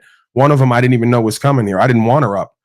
I thought she was going to come up and talk about certain aspects of me that were broken when we were together because I didn't do what I was supposed to be doing. I wasn't working. I wouldn't, but it wasn't the case. She said with the information and the understanding, looking back on it now, I helped change her life. So I've asked over and over again for all these boys who come on here, produce 1 or 2 women, just produce 1 woman who can come on here and say, you led her, you changed her life with information. You allowed her to become better with just your presence and your understanding. You can't do it, the majority of you. So I ain't going to listen to you. Indeed, sir. Indeed. And by the way, the MGTOW stuff, even what we consider MGTOW isn't new. It's just that most of these folks were not internet users before social media. I was on message boards Now, not in the MGTOW sense, but I was discussing these topics with several of the people that founded a lot of what is now considered MGTOW. But that was before people could get on their phone and use the internet, and they didn't have the skills to figure out a computer. Most of these. Look at this moron now. He thinks I'm going to go buy a hemp wick, and I'm going to sit there and light a rope. Right? I'm going to sit there and pick up a rope and light a rope to light a fucking blunt because he thinks I'm inhaling butane. Right? More anecdotal nonsense you can't prove. What makes you think that when you light the flame with the butane gas, that the gas is not being lit on fire? What makes you think that when you inhale with a flame on the end of this, that you're inhaling butane when the butane is being lit on fire? What you're saying doesn't make any sense. So can you prove it? Can you prove that when you inhale every time there's butane going in? Can you prove that it's inherently detrimental with everything else in the environment? He's worried about the butane from a Bic lighter people have been lighting for the last 70 fucking years, whatever it is. Yeah, that's more of a hit in a bowl thing. I've certainly inhaled some butane hitting a glass bowl with marijuana in it, by the way. But yeah, I don't think you're in any danger lighting the blunt with a lighter. Bro, he's a punk. Bro, I looked at my family the other day. The average lifespan was 36 years old 60 years ago, 70 years ago, right? You think I give a fuck about what you think about me living another 30 years to be around a bunch of slaves like you? Is that what you think that I'm scared of like you? You think I'm scared of inhaling a little more butane when we're being sprayed down and poisoned from every direction and being moved into policy slavery and genocide? You're worried about me and the butane when all of my ancestors didn't live past 35 to 40, probably because they were too busy warring with punk ass cowards and scum. I'm not interested in what you think and feel. You want to light the hemp wick? This is what I mean. You're not my people. Okay, get it through your head, right? We're not the same. We didn't live the same life. We don't have the same perspective. We don't have the same experiences, and we don't have the same sacrifice and surrender. You're worried about a whole bunch of shit that doesn't matter in the grand scheme of things. You're not worried about a whole bunch of other things and solving that as much as you are the day-to-day nonsense.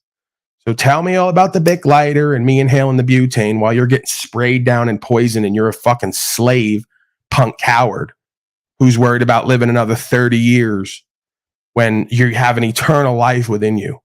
He's worried about another 30 years in this incarnation, in this vessel, when you have eternal life in you, dummy.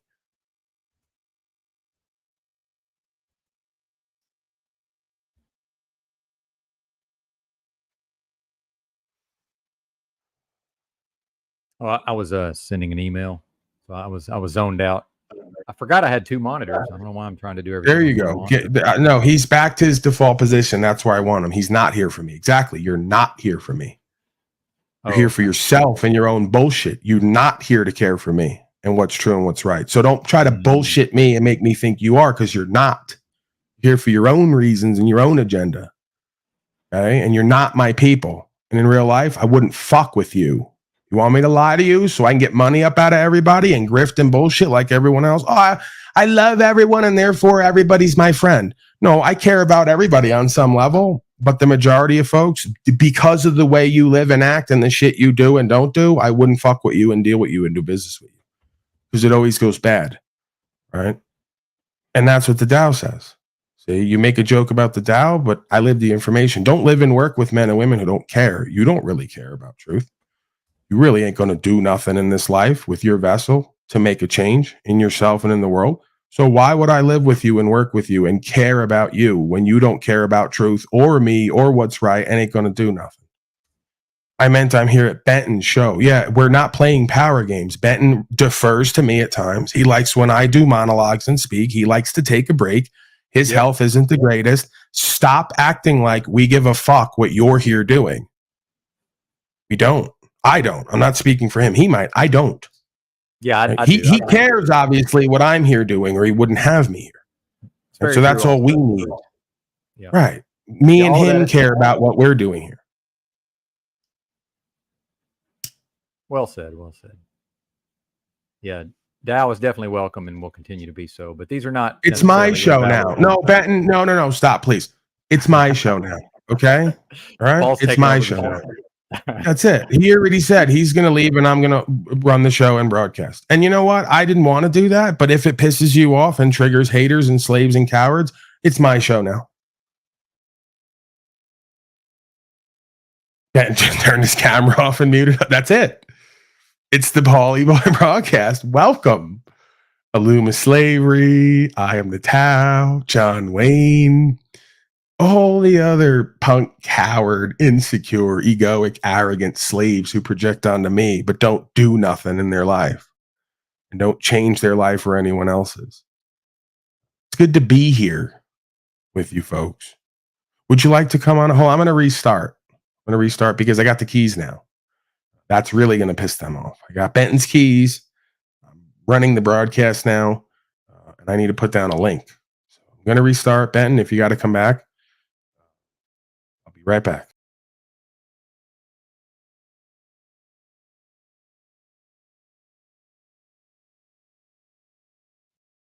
Oh, he didn't even come back. Okay, there he is.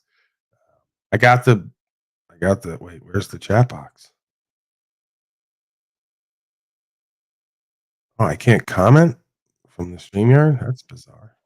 Hey, I might have to, I'm not sure what the difference is between admin and co-host. I might need to make you admin. Hang on. Oh, I put it down in the YouTube side. Oh, I the might chat. need to change the I might need to check the option where you can connect. Are you trying to make your own stream and connect to this one, I guess? Or what are we doing? Right. So I don't know, but I have access to everything but chatting in the box. But I could just go through YouTube.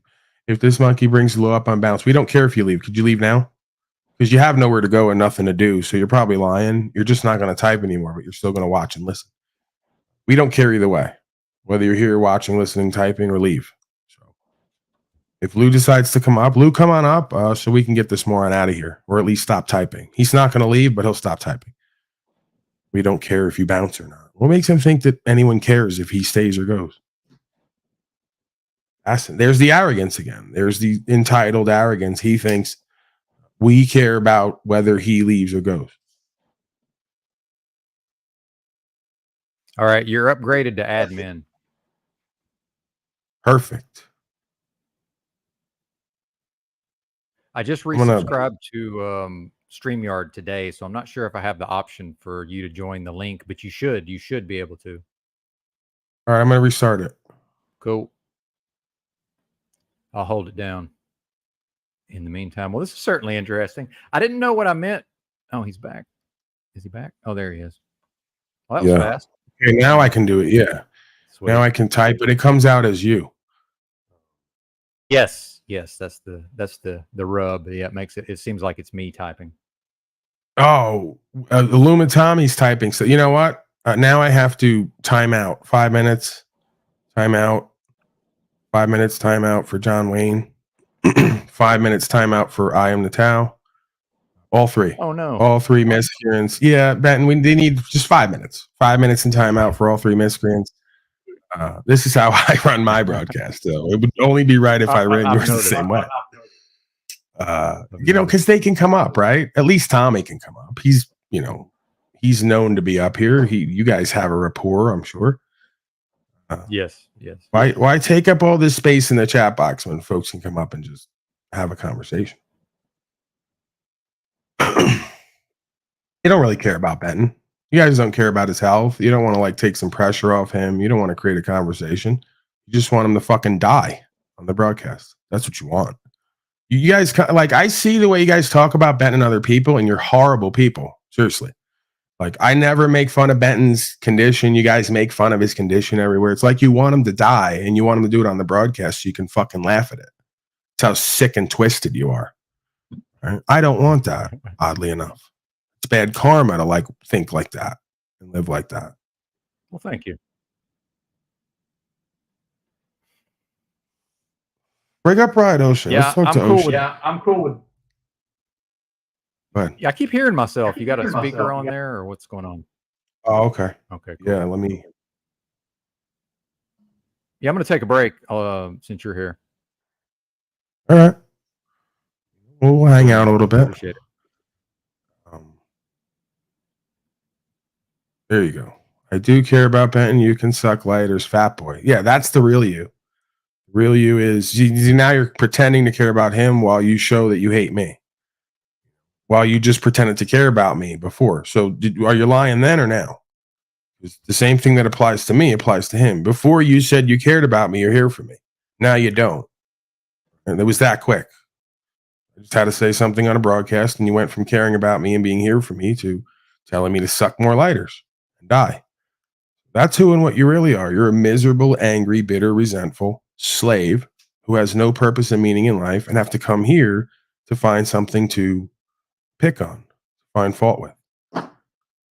I don't respect you, nor should I.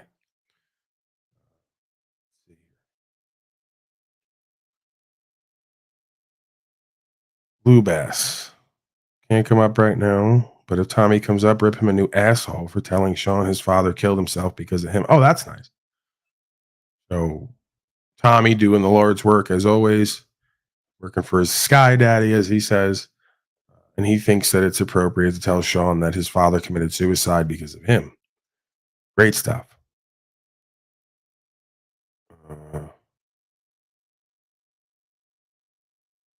That's the sock account playing so he can watch the hater chats. I don't know what that means.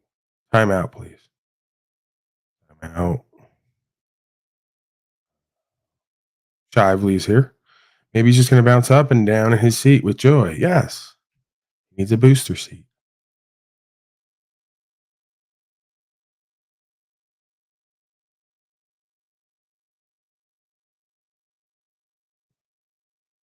Well, I might have to get into some third-party content. Not really in the mood to monologue necessarily. More than I already am. I'd like to speak with Brian O'Shea. If he'd like to come up. We can get into something.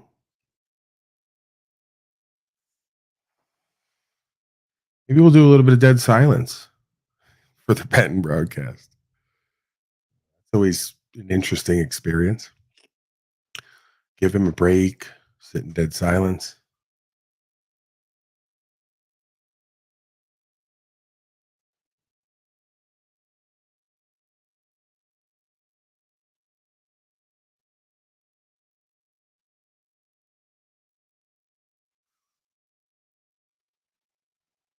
Well, I'm back. I was just doing dead silence. You didn't hear that? Oh, I heard it. Ben's like, I'd rather die on air than have dead silence. You got to get comfortable with too much. What do you like? Did you just come up here just to hang out, or did you have anything on your agenda? Did you have anything planned? Yeah, I've got a page of notes, man. I sort of free form it, but you've listened enough by now to realize we get into some things over here. Yeah, so let's get to the notes then. Typically, I have part of the. Okay. Oh, here's O'Shea. Fantastic. What's up, Brian? Hey, Benton. Hello, Paul and Slave. How are you, sir? Oh, I'm not too bad. I was just watching some poker from the Triton series in Europe and the UK. Very exciting. Sounds exciting. You're going to see me on there a year from now. Brian O'Shea. Televised poker phenomenon. Are you going to be like the cameraman or something? Well, you got to start somewhere. You filming it? Yeah, you start off doing that, and then you kind of weasel a friendship with the producer and somehow finagle your way onto the show. Right. Right. So I got that insurance court in 3 weeks. Insurance ticket. Should probably figure something out with that. Or not. Brian O'Shea, you know where I'm at with it. They're not looking for me as a man. They're looking for some other entity. I just kind of let them know my understanding, which is I'm not that entity.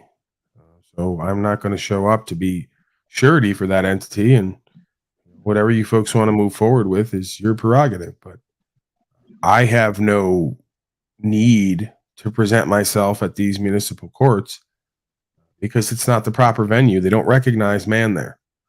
Right?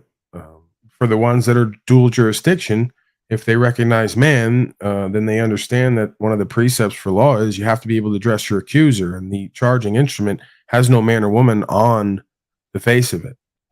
So I can't interact with the United States of, I can't interact with the state of, I can't interact with the city of. And I'm not going to play the game of the man, John Jones, acting as prosecutor is the people. And we're not playing that game. So I have no reason to present there because they're not looking for me. They're looking for another entity. And the venue dictates that certain precepts of law have to be met to move forward. And they haven't been met in the majority of cases because it's a fraudulent proceeding. So I don't need to go in there and to object and strike down the prosecutor and get the administrator back in line and draw him back in the common law jurisdiction. And I don't, there's times where I enjoy that and I'm open to it. If they drag me back there, then I'll do it and I'll get enjoyment from the process. But I don't need to submit myself to that process. There's no benefit to me other than learning how to move a court, which I've done to some degree already, and got to the point where the administrator said, well, what do you want to do? Once you can get to that point, you pretty much know where you're at and how it works. I don't really need to go back. You might need to go so you can figure out how to move a court and get what you want out of it, right? Or to stand on a certain understanding to where they can't move off of it. Well, that's a valuable thing to learn. But if you're going to do that, you have to make it clear what I just said when you go there, what your understanding is of what you have to do and not do, and what contract can compel you to do certain things. If you believe what they tell you, well, that's on you. I can't tell anybody else what to believe and not believe. I can only tell folks what I understand. My conviction is what I'm going to do and not do. Right, man. It's so interesting because they got this entity, right, that you're talking about, the all caps, which I'm sure you're talking about. So, yeah, and it's so interesting the way the slaves fight for the fraud. Like, you know what I mean? They defend it, right? They do the opposite of what they should be doing, right? Or instead of just keeping their fucking mouth shut, you know what I mean? The defending of the bullshit, the defending of the slavery, the fucking. Well, it's sovereign citizen mumbo jumbo, right? Even though I have the paperwork that says on one side, upper and lower case, family, and given name, and it says, what was the term they used? Defendant or surety, and then there was the defendant on the other side. So they had different terms for the same name with different capitalization on two sides of the same paper. So they're not going to bullshit me like Artie and tell me the all caps is easier to read. No, it's not. There's a given and family name, and then there's a first and last name. And the paperwork will show you on the release that there's you as the man, and then there's you as the entity. And they want you to sign to join them. So I know what they're doing. I don't care what everyone else knows. Right? That's the game. The majority of folks have been mind and heart control from the beginning of time, and they'll believe anything they're told pretty much, and or won't believe the truth when it's told. That's the Christed beings walk. Dealing with a bunch of slaves who believe everything the Pharisees, Sadducees, and policy enforcers told them, and won't believe and understand the truth when it's put forth. So why do I care what anyone else thinks or feels or understands and doesn't when I've gotten results and firsthand experience, and it's clear and evident and present to me? Yeah, that's exactly how I feel about the urine therapy. Sorry to digress so hard, dude. You're making great points here. I had to do it though, dude. It's true to me, though. If someone can tell me in common sense how servants got the more rights and abilities than the men and women they serve, and one of those rights and abilities is to control other men and women who they serve. If someone can use common sense Forget about your legal understandings that you don't understand. Forget about your political understandings, because that has to be consensual. You can't say the whole land is run by a political system, left and right, and you have to opt in to have your God-given rights and freedoms. That's ridiculous. So you either have God-given rights and freedoms or you don't. You're either submitting them in contract for benefits and privileges or you're not. Okay, and that's my understanding. That's exactly what's going on. You have God-given rights. You've submitted them, whether you know it or not, through contract. The contract is fraudulent. You've never been given complete notice, and the majority of these folks are trained to think that it's all one thing, and it's not. So on the side of the road, they're going to say, that's Sav Sit Mumbo Jumbo. When you go to court, they're going to ask you, are you Sav Sit? And then when you get right down to it on the paperwork, they're going to put down whatever they want. But I'm going to keep claiming who and what I am and what I'm not. By the end of it, I suspect that there's nowhere to go with it. You're either going to kill me, put me in a box fraudulently, or I'm going to be given safe passage. And I'm still here talking. So we'll see. It's a long game. Them putting me in jail and killing me doesn't substantiate anything anyway. All it really does is prove my point that they're not here for God-given rights and freedoms. They're not here to keep anyone safe. They're here to get revenue and to take control and to test your soul on who and what you are and where you want to stand. So I'm interested in that dynamic of it. I'm going to pass the test for me. I'm going to do what's true and right to me, and I'm going to let everyone else fail. And then I get a certain position in the universe. That's how it works. Right? As you spoke about yesterday, what I speak about all the time, martyrdom is the highest achievement for man not doing loss, injury, and harm, who's under no contract or covenant other than God's law.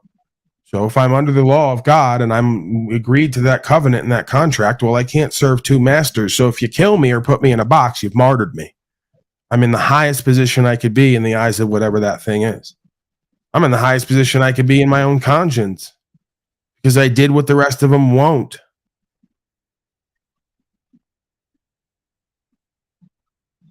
Yeah, man. Because there is fear. Like, I have fear, but like you said in the comments, when I got all these tickets now, even when I saw a cop yesterday, now I'm getting nervous again because all these tickets are piling up, court cases are getting closer, but it's like, but none of that matters. It's just fear that I should be excited about, or like, just because I'm afraid, it doesn't mean that it's a bad thing. It means I have an opportunity to move towards it or to work through it. You know what I mean? To face it. I mean, forgive me if this is arrogant, but I don't see what's so great about most people's life that they're hanging on to not going to jail anyway. Why are you so afraid to go to jail for a few months at best over something you know is true and what's right? It's not like your life's so fucking great anyway. You know, all these people tell me about what they're afraid they're going to lose or acting like they're missing out on something. What are you missing out on? What are you going to lose? Right. That's why I'm almost the perfect person to go through this. It's like I set myself up to be like, what are you going to take? And that's kind of the game too, right? When you have no other purpose and meaning and you've wasted your whole life and you finally get an opportunity to stand on something you know is true and what's right, you're almost ready to do it. You know, you're not like the rest of these beta boys who make excuses. Oh, I got a house and a family and blah, blah, blah. Yeah, you're scared. That's all you're telling me. Fear runs your life. So join the club. The difference is I got nothing to lose. I ain't got no family. I ain't got no children. I ain't got no house they're going to take from me. Everything is me and what I'm moving with. I can go sit somewhere for however long. The biggest issue is going to be I can't do my broadcast. You know? So whatever. I mean, if I can't do my broadcast at that point, I'll go away for a bit. And when I come back, folks will be checking on me or they won't. And we'll have another simulation, another test. You probably can do the broadcast with jail, all those goddamn phones in there now. Yeah, but you might take a risk of getting more time, and then I have to make that decision if I want to do that. If they allow that, then it's a different story. But if you got to sneak a phone in and you get caught with it and they're going to give you time, contraband, may not be worth it. I may have to look at it a different way. What is my ultimate motivation and route when I'm in jail to do a broadcast? Take myself away from who and what I am to continue to make a living? May not be the time for that. Maybe a time to focus on myself completely. Develop more of my spiritual practice and process. Develop more of my legal understanding at the law library so I could do legal process better. All right. So everything in its time and place. I'm not going to force a situation and self-sabotage and get more time so I can continue something out of some misplaced need. Yeah. I'm gonna digress again real quick. I mean, if that's going to be the trip, I'll just have somebody else who's got the phone who's doing it. And you know, but then you have a different situation where if I put my account on their phone, they could do something with it, and then I got to decide what I want to do. I mean, shit. The way that I am, I might go a third option, take a third channel and just do a jail series, and then let somebody else who's taking the risk with the phone film me, and then whatever comes in off that, I give them a piece of it. You want to take the risk, you want to take on the burden, you want to be my cameraman, and you get a piece of whatever comes from it. I'll do a jail series. If they ever come for me in there, you know the deal. It's your phone, it's your shit. I'm just talking on it. And then he's gonna have to ride with that phone and what comes with it. If he's okay with that, I'm okay with that.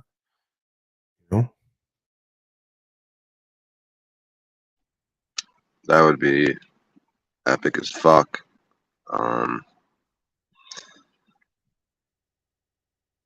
Man. So Paul means humble. You know that, right? I know it now. Yeah. Now there's gonna be people in chat, people that hear that and like, that don't make no fucking sense. How the fuck does Paul's name mean humble? But to me, it makes sense. You know what I mean? It's like I've explained this over and over again. You're tasked to be humble with humility before the Creator, not before other men and women who act like slaves. There's no benefit to a man to be humble before other men and women for whom there is no salvation. They'll take you as weak. I'm humble with humility before the Creator and the creation. Right, because not people and their individual choices. That's their ego. I don't need to be humble for your ego. That's ridiculous. Right, because I'm starting to understand like when you speak like for the authority, like I'm speaking like I don't know how you phrase it, but you're speaking for it. But I understand that a little bit. Where it's like you're not going to do what's right. This is what I believe is right. I'm going to talk out like you're saying how the authority would talk to me. Like yeah, he should call me in a language I can understand. Like you're being a punk bitch, Brian. Like you're being this. Like let's fucking man up, and you know what I mean. He'll talk to me. Right. I give you the language. I give you the modern day version, which is punk ass coward. And I give you thousands of years old terminology that pervades all spiritual scripture from east to west, which is you're an infidel. There's infidel in Christian scripture. There's infidel in Muslim scripture. It's not purely a Muslim term. Another misunderstanding. Infidelity is lacking in faith. If you won't do what's true and what's right because you're too fearful, you definitely ain't faithful. So you're a fucking infidel. What other way could I characterize it? If you're not in faith, you're in fear. Seems to be the case most of the time. So there's your polarity. It's not love and hate. It's faith and fear. Most people's root of their process is acted off of fear. They do most of their living and make their decisions off of their root of fear, right? God's people don't do that.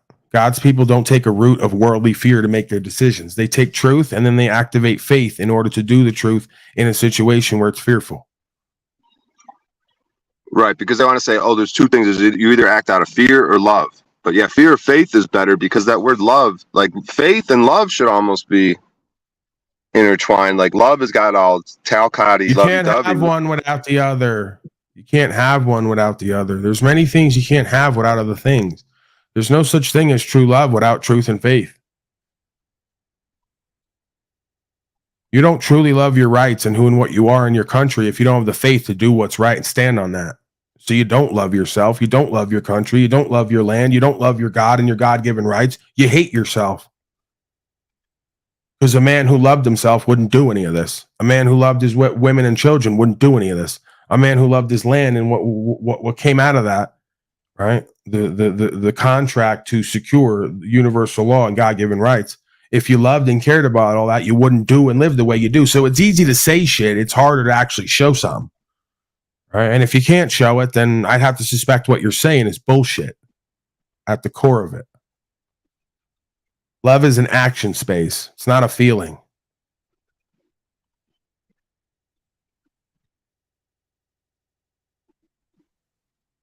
Right. Do you truly love your women and children if somebody comes through the door and you let them fucking have their way with everybody and rape them? Do you truly care about them? Right? Like Jennifer's father who don't own a gun. And when I say, what are you going to do if somebody comes in one day like they did at my father's house, kick the door open and then wind up in the house? And the only reason he left because the guy who broke in was more afraid than the people in there. So he just made up an excuse and left. Oh, is so-and-so here? Nah, okay, bye. The next motherfucker may not be the same way. He might have a different countenance. He might be kicking in the door looking for somebody. So do you really care about yourself and your women and children if you don't got 10 guns in that motherfucker and you ain't willing to kill or die to secure what's there? I don't buy it. I think you're a punk-ass fucking coward.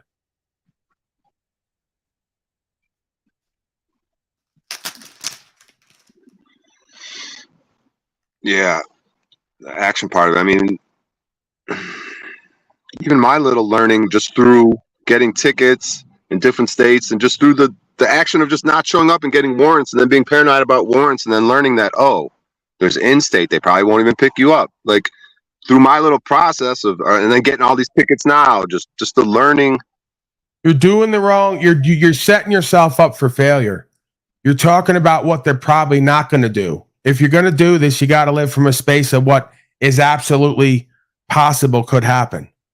Because if it happens, you're going to be sitting there doubting yourself and acting like a hoe.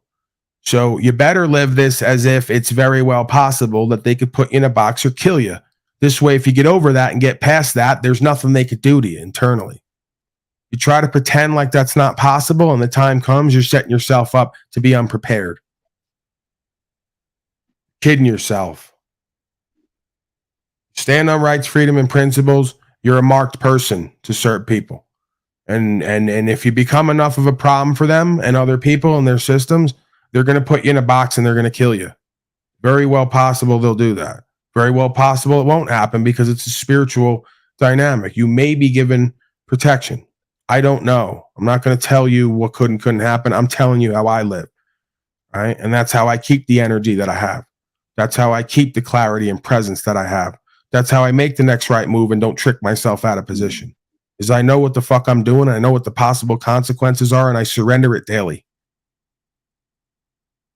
Yeah, it's almost like our task here is not so much this interpersonal dynamics and all. That seems to be all just like peripheral, like shit to take our concentration away from. Just the real thing here is just to face your fears. It's a spirit, like you say, it's a spiritual thing. Just face your fears and act by faith. I mean, it's easier said than done for me. I'm not saying. I'm beginning to understand. When you're a servant of God, you may as well look crazy to everybody. You're not really doing this unless you look crazy on some level to everybody. You know, there's a part of me in every time when I do what I do where it says they could come for you, they could take you this time. The other part of me says drive right up to the fucking police station and go right in there and walk up to them and tell them I got a car outside and this is how I'm traveling around this area. We gonna have any problems? Put it on them. Whatever they're gonna do, they're gonna do. Well, you think I'm gonna run and hide from them? You think I'm gonna be scared of them? Can't live like that. So at some point I may just do that because I don't want to feel like I'm running. I ain't running. But there's a part of me that feels like it's unresolved. So I may just start walking up in their face and saying, this is doing what I am and what I do. And if you want to talk about warrants or whatever else, go ahead and do it. I really don't give a fuck. I wouldn't do what the fuck I do if I didn't think it was true and what's right. And you writing up pieces of paper ain't going to change that. You trying to put fears on me of the wrong you're going to do to me ain't going to change that. So I'm living like that for me. I don't give a fuck about anyone else and what their process and procedure is. I got to do that for me. If not, I'm going to be undone. Yeah, it really feels like that, man. It's all of a facing the fear thing. It's like the whole. What does a real man do, Brian O'Shea? A real man to some people looks crazy sometimes. A real man rides right up to him when he's supposed to be running and hiding. That's how you show you're not doing wrong, too. You want to be seen as honorable and respectable by other men in the system? Keep doing what you do and doing it right out in the open. I ain't running and hiding. If you come out in the open, the worst thing they could do is say you're crazy. They can't say you think you're doing wrong. They can't say they're going to punish you harder because you've been running and think you're doing wrong. No, I don't. No, I ain't. And I ain't crazy either. I'm telling you, I think what I'm doing is so true and what's right. I'm doing it out in front of everybody, and I'm going to drive right up to your damn police station and tell you I'm doing it. Only somebody who thought they were doing wrong would do the opposite. See how the perspective changes? Then it just becomes paperwork. You know, okay, you going to do something to me? What are we going to do here? I say I'm completely right. You could say that I'm mistaken and crazy, but that's my prerogative. You know, and if you can't make me understand anything differently, well, then let's get on with it. You know? Now, if you run and you hide and you make them think you don't really believe it, and you make them think you're trying to like make a living doing auditing and whatever else and pushing bullshit sovereign citizen shit on people, pretending it's rights, they're going to slay you. If they look in your eyes and they see and feel that in your spirit, you know what the fuck you're doing and you know why you're here, I just don't believe they could do too much. Maybe they're going to prove me wrong. But again, I think it's a spiritual dynamic. They have to see the conviction in you or they're going to convict you. And if you try to get belligerent with them with the conviction, they're going to convict you. They're going to make you belligerent combative. Oh, you're being contemptuous. You're yelling and screaming. You're trying to prove a point. You're trying to act like you're in charge. All you need to tell us is who and what you are. You're in front of God now, essentially. Not God on earth. They want to be that. I'm saying you speak as if that thing is looking at you. This is who and what I am and what I'm not. This is what I'm here to do. The same way you would speak as an honorable man if you were taken by the enemy. Name, rank, and serial number. This is who I am, and this is what I'm here to do, and there's nothing else to talk about. If you're going to kill me and torture me, let's get on with it. There's no way a motherfucker can't respect that. Yeah, because like with what happened in the last few years, like there's definitely a hard line in the sand. Like you talked about, I talked about like this line and no further. Like, yeah, I will. It's over, bro. The games are over. They're coming for everything now. It's over. Right, and the fact that Cynthia like defends that, like that's just interesting to me. Like the people that defend. You don't understand, bro. With what she did the other day, you don't understand how this works. With what she did the other day, she convicted herself on record in front of God and the world. And she stuck to it. And she hasn't made right since. If you think that the karma is not going to immediately work on her and her family, you're kidding yourself. I don't want that to happen. I'm not looking forward to it. But I tell you, I've seen it over and over again. So go ahead and come out in front of the world in that court and say whatever you want and think you're going to lie and get out and be kept safe. They're going to bring hell and pain to you. And if they're not going to bring it to you, they're going to bring it to everyone and everything around you.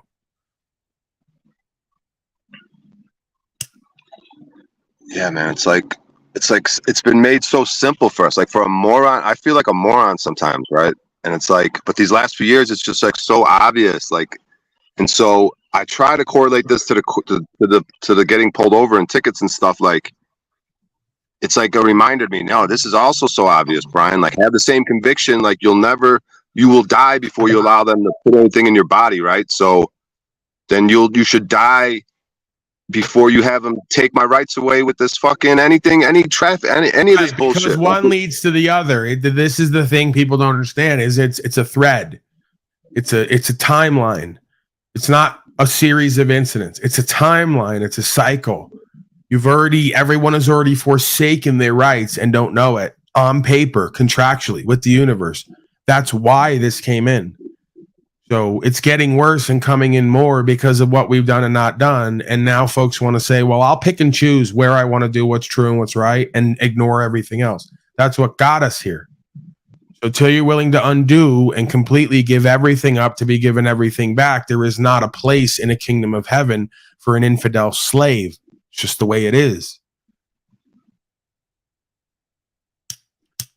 Yeah, man. And with my crazy views on the world, the way I look at mountains and what I think they are, you guys know what I think they are. But it's almost like the more of us, I know it's an individual thing, but this heaven on earth can really, I think it could actually be a true possibility, dude. Like all it takes is to just stop, dude. Like literally, it's like we don't even have to do that much. Just stop submitting to it. Like just fucking stop, dude. And just, it's over. The other side of it is, man, you can go out of your way, right? You don't have to have a car.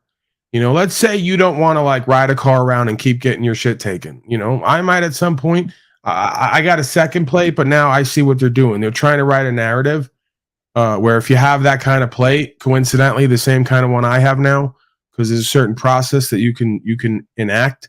They're trying to claim it's fraud and they're trying to give people Fed time for it. So now I got to move a different way. Right. And I may just decide to sell the damn car and get some fucking motorbike that doesn't go above 50. I mean, most folks did 3 to 5 miles an hour on a horse and carriage, 10 miles an hour, whatever it is.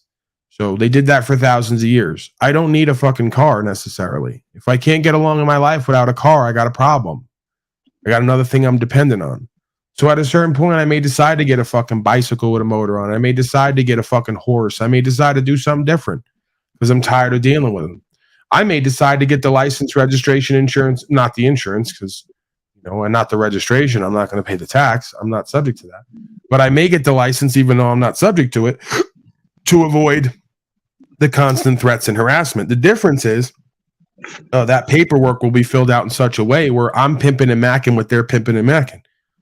See, and you can argue it's Luciferian, right? I'm not saying I'm the person. I'm not saying that I need a license. I'm saying I'm licensing that entity because you all don't know the difference between the man and the entity. So when you stop the man going forward, that license is going to be attached to that entity, which I'm not a surety for. And that entity is going to be held in trust with that license. So you want to play games, word games and term games? I'll play them with you. It's not going to change what is.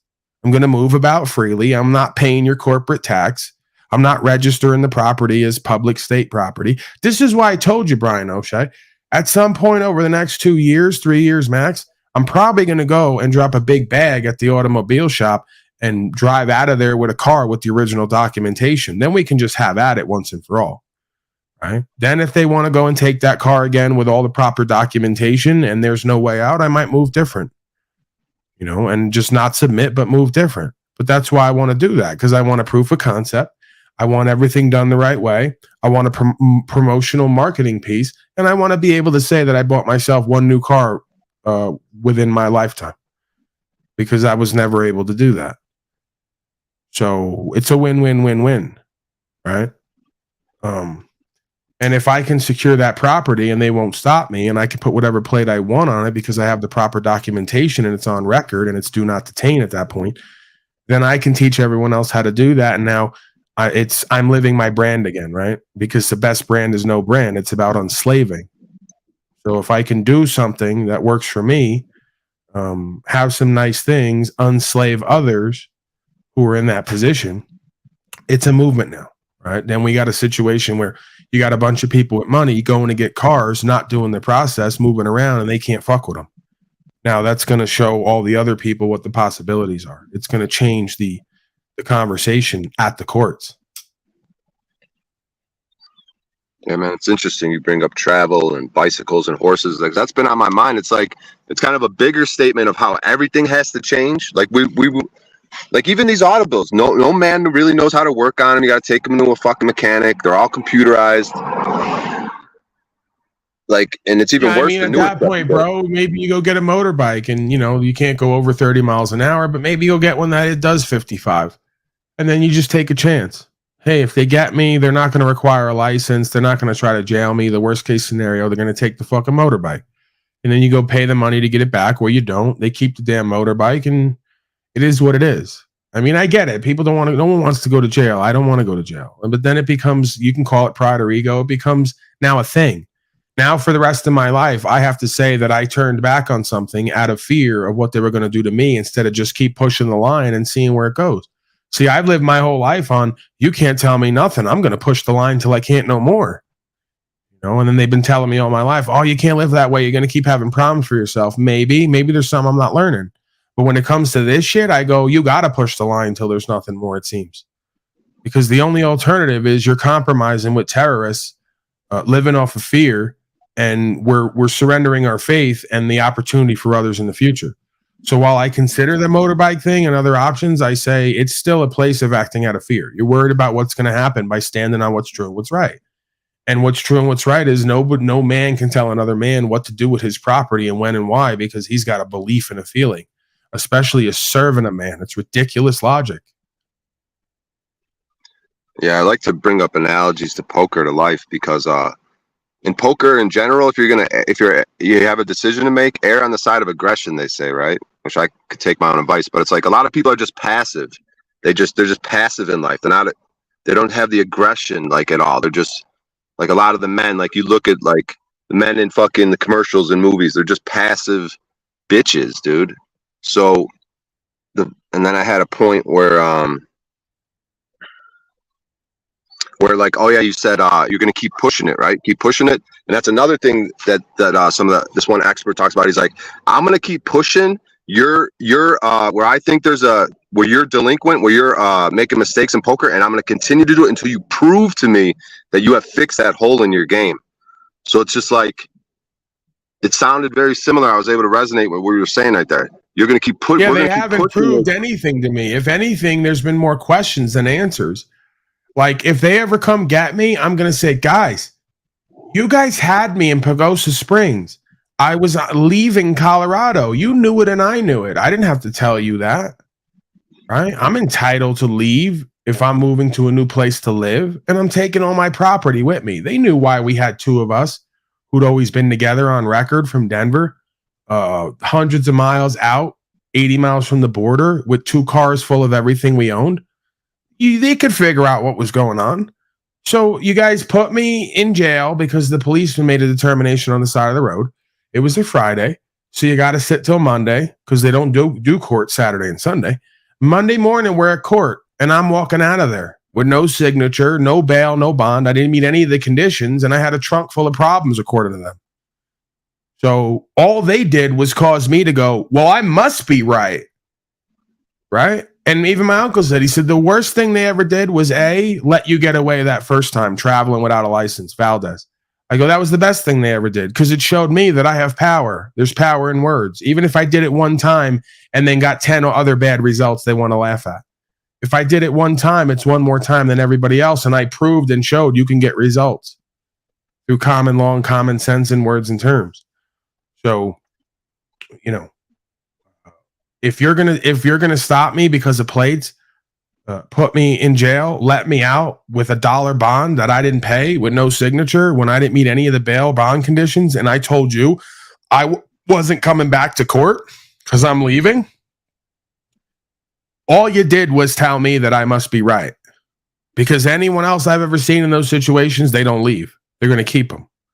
You don't know no one around here. You're never around here. You don't have a job on record. You got warrants back in Denver, according to them. You're 80 miles from the border. State of Colorado may never see you again. So unless DHS also came in, unless they're purposely setting me up long term to let me leave to go interstate, quote unquote, so they could get me on Fed charges for something, I don't know what it's going to be. What are you going to prove exactly? That I brought lawful property from one place to another where it's even more lawful?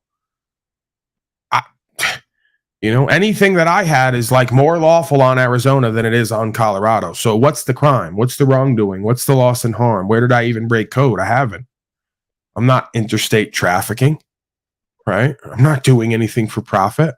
There's no income and revenue. I was moving from one place I was living to another with anything I own. And if you thought that I was doing criminality and I was such a danger, why wouldn't you keep me? Why would you let me go when you know, based on my history and what I told you, I ain't coming back? Doesn't make any sense, bro. Right. And this entity that they create,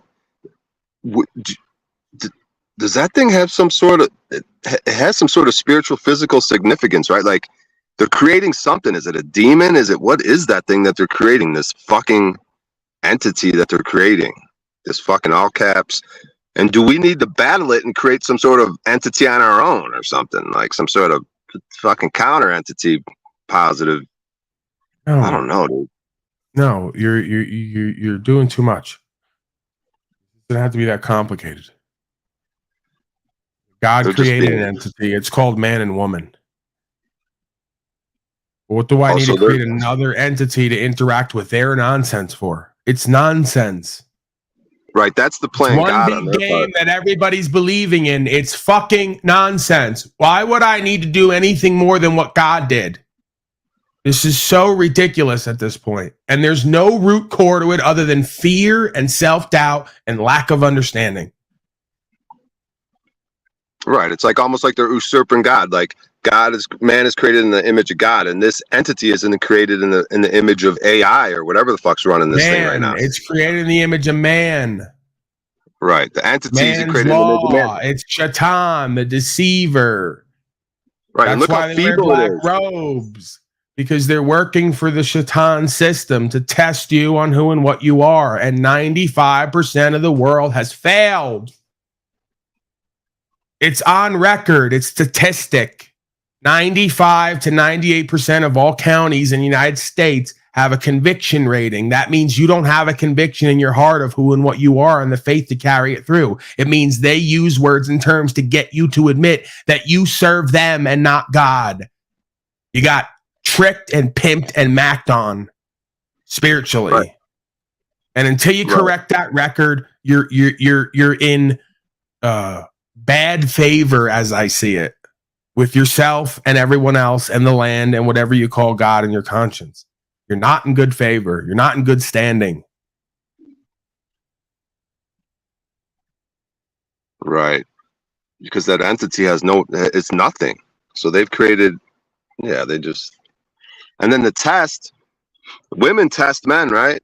And they don't even know it. It's just a natural thing. And the men fail it all the time by going along with what the fuck she wants instead of facing that fear of maybe she's going to leave. It's all the same thing over and over again. That's why they demonize women throughout history.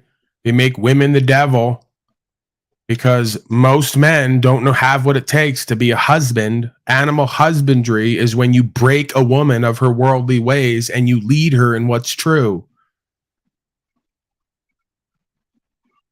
Most men don't have the pimping, the proper instruction that motivates people to break a goofy hoe of her worldly demonic ways and lead her on the right path to support God and man.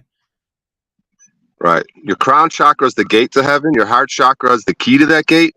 So if the heart chakra is feminine, think about if male and female had, that's the kingdom of heaven, is when male and female can understand their position. But that's why I say most men got the spirit of their mama. How are they going to break the goofy hoe they're with of her worldly ways when they got the same spirit wanting the same worldly things and the same comforts? It's same. So they ain't men. If they were men, they would have broke the Jezebel spirit in them and they would have led the rest of their life serving God and truth. And they don't. So they can't do it with a woman. And that's why a woman subconsciously, archetypally, doesn't respect them, doesn't trust them, doesn't honor them, and won't listen to them because they're not godly men. Simple.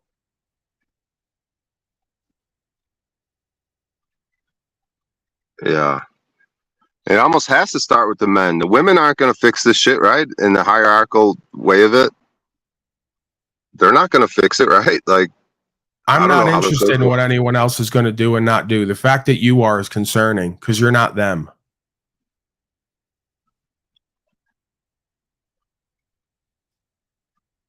What do I give a fuck as my own man what other women are going to do?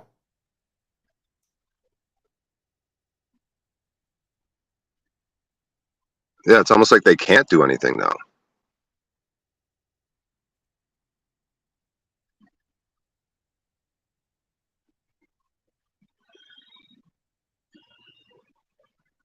I don't know. I just think out loud sometimes as I contemplate all this. This is fucking.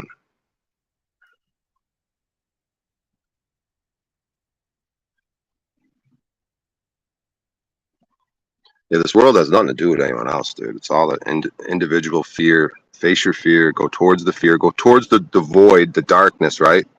This world is made of light, right? It's the projection. It's the simulation. The void is where it's at. That's where the peace, the calm, the knowledge, the Kaishik records, it's darkness, the void.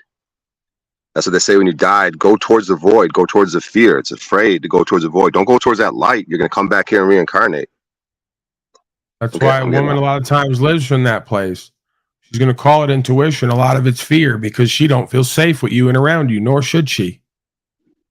So, the majority of these women, they're going to look for safety because their intuition tells them to. So they go wind up being with a safe, nice, kind man who don't stand for nothing. They archetypally want true safety. The only way you get true safety is by living with a dangerous man who has it under control. That's the paradox. That's why you always have the husband and then you have the fuck boy. You got the good guy and the bad boy. Well, there's a middle ground to that. It's called being a good man. A good man sometimes is willing to do things that look unpretty or dangerous or unpleasant when it comes to evil. So, again, I don't see how a woman could archetypally feel safe around a man who wasn't very dangerous and or willing to challenge and be challenged and not have that under control and directed. Right. and they've sort of manufactured the direct opposite. Right. That's why most of the marriages are failing, because intuitively it's not what it needs to be. Doesn't feel right. Doesn't matter what the man thinks. The women are always feeling like things are not right. That's your tester. That's God working through the women to get you right. You keep blaming them because you don't understand who and what you need to be. Right, because you see them walking around, they think they've done everything right in life. Their intuition's probably telling them something else, but like on this outwardly, whatever the word is, logical or worldly, like they think they've done everything right. They went to the college, they did this, they had the 2.5 kids, they got the house in the suburbs, but they know deep down And then something Paulie just Boy the ain't fucking Gorilla right. comes along without bathing for 2 days, smelling like reefer, talking the good shit, and I take your bitch metaphysically. Even if she don't leave you physically, I already took her in her mind and heart and spirit. She knows what the fuck I'm saying is truer than what you're saying and living. At the very least, there'll be passion there. If she's arguing with you passionately about something while her husband's sitting there, They only argue because of what they think they know and been shown by a bunch of beta boys. Once they become aware over the course of conversation that they've been misled, it's over. Seen on the broadcast over and over again. well, then there's the power of the woman, though. Because I was trying to take the power away earlier, but no, they're the ones who are able to, like we're saying, like the men seem like they're going to hold on to this bullshit more. The women can seem to be led in. I don't know why I have to create differences, but it's just like I guess I'm just appreciating how and then men could we could tap into that feminine side of us and be because it seems like they can be more open-minded to like, oh, okay, you're making sense, where a man seems like he'll hold on longer out of pride or whatever the fuck. And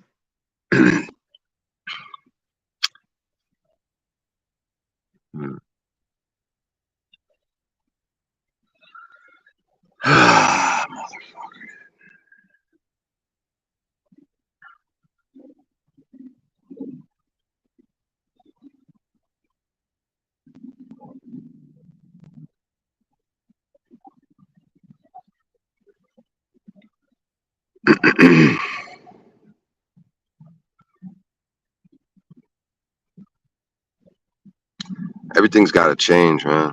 I feel like sometimes, like even with the Why are you transportation talking thing. again about everyone and everything else? Why? Well, maybe I'm talking to myself. Maybe when I say stuff like that, I gotta Well, then talk to yourself. To yourself. I need to change. Everything about me needs to change. Why are you talking about everyone else and what they need to do and not do? That leaves you out. Well, it's just when I look at the world. But yeah, maybe I need to maybe like how you say it's not what you think, like it's how NA, you they think. tell you keep it in the eye, make your statements in the eye. And then when I come on here and take their advice, they say, Paulie always talks in the eye. He must be egoic. No, it's called holding myself accountable and leaving everyone else out of it because it's not my responsibility and accountability. Right. So it's like back to how it's not what you think, it's how you think. So if I'm able to understand that everything needs to change, then I need to just go the next step and say, okay. Right. Like everything is you. about You're a yourself. reflection of everything. How could everything need to change and leave you out when you're a reflection of that and everything is a reflection of you? All you're saying is you need to change. Right. Because that's ultimately the only thing. That's the best. Yeah, it doesn't matter about the world. It's all about how I move, yeah, it doesn't matter.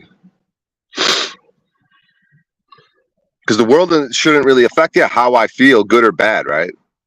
They shouldn't be able to affect my ultimate core, no matter what the situation. You know what I mean? Like,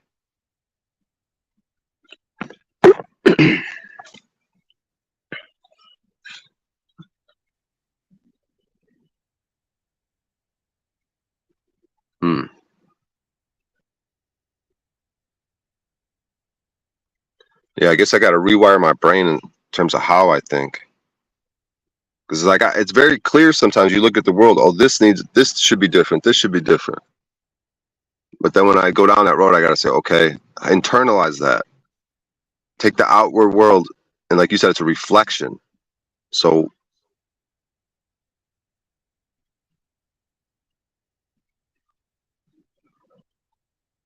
instead of fixing the world, fix myself, kind of.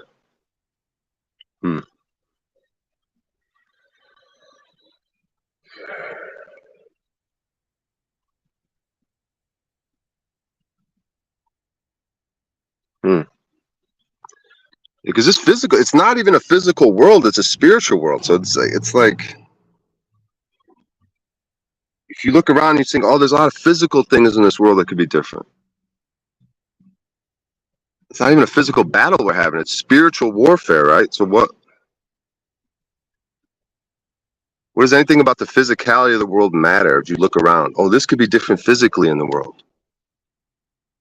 Isn't it all an internal spiritual battle? Internal spiritual. It's a reflection, so that if my inner is beautiful, the outer should reflect that. If it doesn't, it'll be obvious and I'll stand out and I'll look crazy and weird. But it's only because you're bringing beauty into a nasty, devilish world.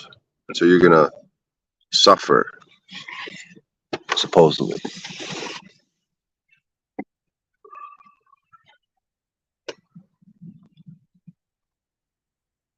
But you're not really suffering. They're suffering. And they're just showing you how fucked up they are. And then it's beautiful when you could not succumb to the temptation. Does it look like I'm suffering? Right, that's the point. Yeah, the Buddha doesn't suffer under any circumstance, right? Like, I don't know. I've been here for 7 days a week, 6 to 8 hours a day without fail. Do I look like I'm suffering? I feel more empowered and inspired than ever. I feel like I can't be touched and you can't even kill me ultimately. You could do whatever with my body. Do I seem like I'm suffering when I'm doing whatever I need to be doing for myself and then giving that away to others while they're not doing it? I'm in a position of power. How am I suffering? right, it's like if you took a chunk of gold and dropped it into a vat of lava or heat, you say, "Oh, that gold is suffering. It's burning." No, it's not. It's getting more refined. It's getting more pure. Yeah, I contend everyone around me is suffering and either doesn't know it or won't admit it. And they keep projecting that onto me. All the other failed loser broadcasters who can't make a living and don't care about themselves and their broadcasts in the audience and have no energy and come here drunk and drugged up and fail constantly. Right? I contend they're suffering. I may be experiencing certain tests and challenges and pains, but I'm not suffering. That's a choice. Even in legal terms, it's a choice. If they ask you if you suffer and you tell them yes, you're in dishonor. Because every man knows it doesn't matter what they've done to you. Suffering's a choice. So you say, hey, they stabbed you, huh? They put you in a cage. Did you suffer? No. What do you mean you didn't? You must have. No, I didn't. Because it didn't matter what the fuck they did to me. I chose not to suffer. Chose to continue on and do what I knew how to do in that moment. See, that'll come. Man that'll doesn't choose suffering. Only a punk ass coward and a bitch chooses suffering for themselves and everyone else around him. Man just leads and does the next right thing. Or nothing at all. Sometimes the next right thing is to do nothing at all and be okay with that. Can you be okay with that? So then when we start getting good at legal process and then they're like, oh, you want to be compensated for your pain and suffering? And like, well, I didn't have pain and suffer. But there was pain, but there wasn't suffering. I'm not interested in what your reason for compensating is. It's very simple. You folks serve Mammon and Molech. I don't. I'm not money motivated. But I know unless you're going to put your scum agents in prison, which the code says for 20 years for treason, we're going to have to tap your pockets so you learn something. Right? I'm breaking on a hoe and going in her pocket because I know that's the only language she understands. If she understood good game and truth, I wouldn't have to go in her pockets. I'm not going in there to compensate me for my pain and suffering. I'm going in there to stop you from continuing it. Hello? It's called leadership.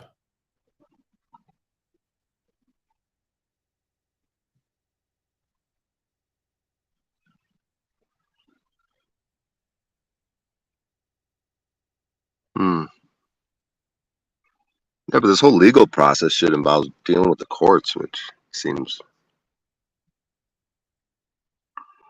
the courts are fraudulent. But it's kind of like playing a game, huh? It's like, all right, well, you want to set up a game and lose at your own game. I'll just beat you at your own game, I guess. Like, whatever.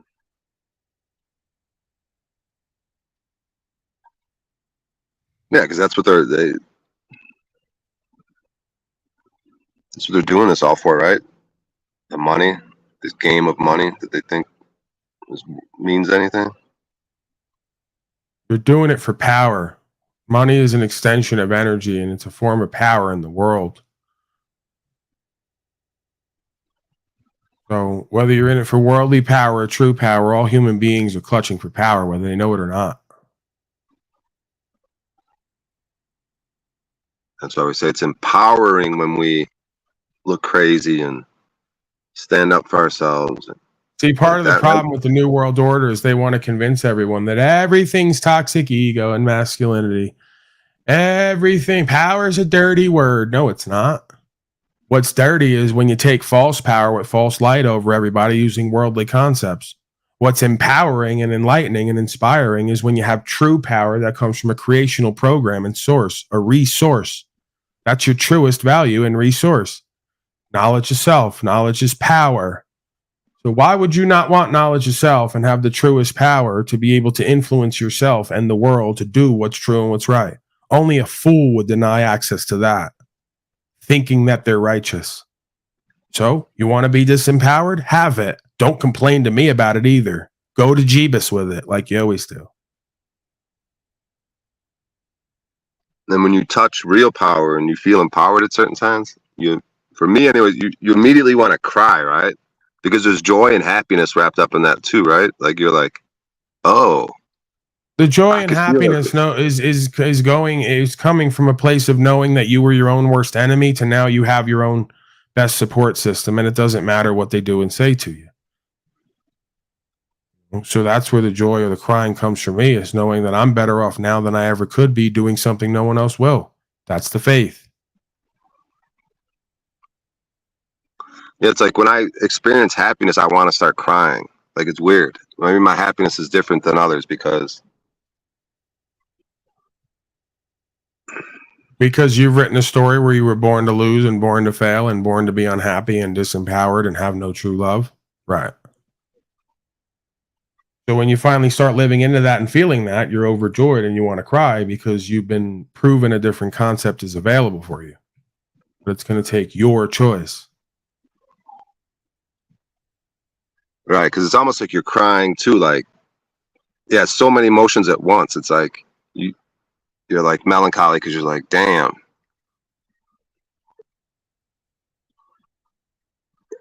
I've been away. I've never really experienced this so much, but it's like, okay, fine. It's a new experience. It's gonna be a little overwhelming, but we can incorporate it and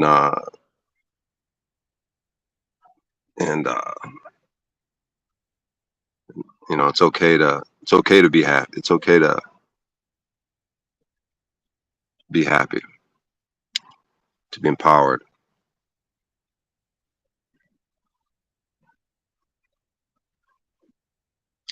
Yeah, and they can't really take it away from you, right? At some level, in a spiritual sense, because that's the true power. So it's just like,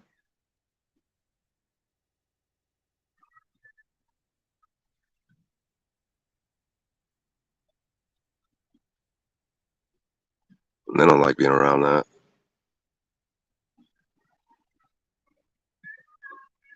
Everyone intuitively knows what the fuck's up, dude. They pretend all the fuck they want. These women and men in these fucked up, goofy relationships, they fucking know. They have to. These fucking goofies, and even Cynthia has to fucking know, dude. Come on, bro. Get the fuck out of here. Moron like me, these past 3 years, if I could figure this fucking shit out, it feels like the creator made it so fucking simple, dude. Like, if you're gonna be in denial, like, fuck off, dude. Just fuck off, dude. Like, people play games all the fuck they want with themselves, dude. I'm tired of playing games. We all know what the fuck's up deep down inside. So shut the fuck up with your bullshit.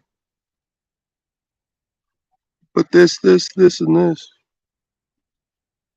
You're a fucking liar. Like you say, you're a fucking infidel. Keep it in the eye, though, because as I figure this shit out.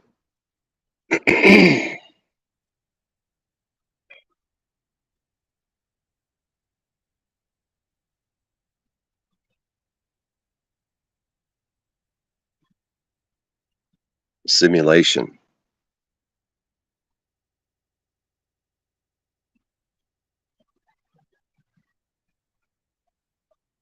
It's a reflection of your inner space. Then you've created the fucking. We create the simulation. If this outer world's a reflection of your inner space, you're the fucking projector, the prompter, the screenwriter, every fucking thing. You're running the fucking show.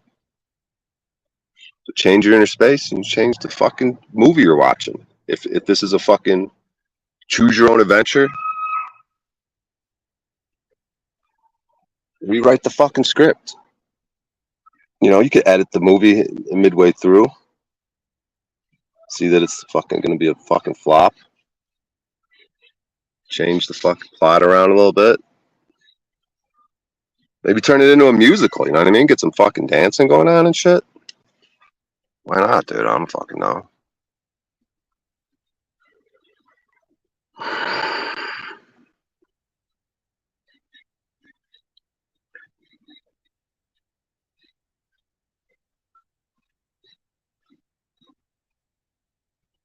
think I'm living that movie Grease, dude, with John Travolta. I don't know, man.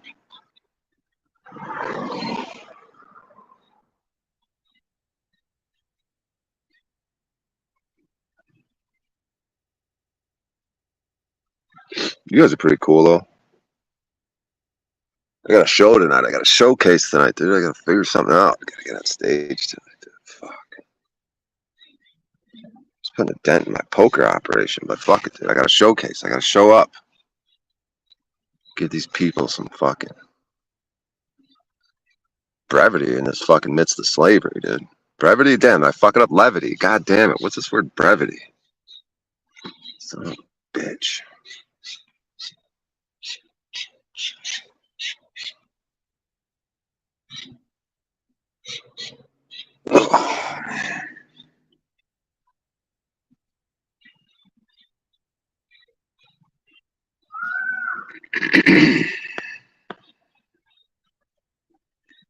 So when you're gonna sign up at ACR Poker, Paul?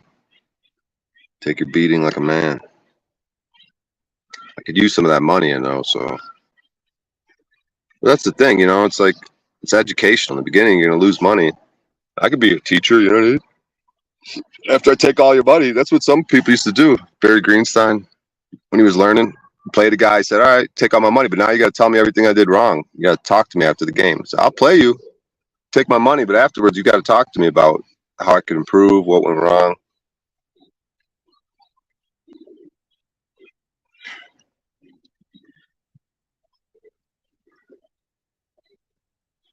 You guys aren't going to put up that monkey in the mirror fucking video anytime soon, are you? That'd be fucking rude. I don't want to fucking see any of that shit.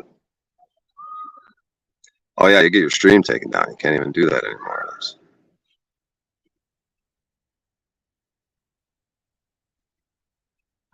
What a piece of shit that guy is, dude. What's his name again? And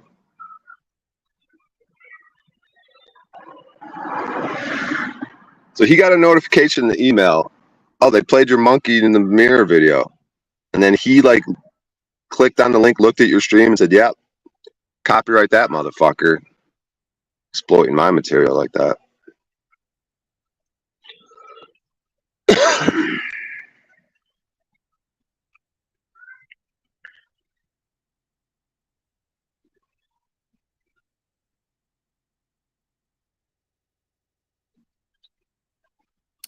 What's up, O'Shea? Hey, Benton. Ooh. I guess Paul had to go take care of some business. Yeah. You got a show tonight? Yeah. Cool. Yeah.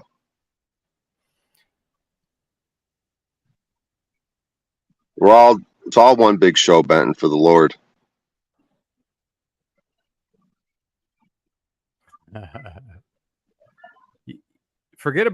I'm not talking about live streaming, but do you ever think about getting an audio recorder and recording these sets? Oh, I do that. Got myself a little tripod. I like to visually record. I like the video. Oh, okay. Video. Right on. Yeah, at minimal, you want to audio record just to, you know. Sometimes it goes well, and you just listen to that motherfucker over and over and over and over. Yeah, I used to do that with my podcasts. I would listen to each episode over and over to sort of refine what I was doing. Definitely helpful.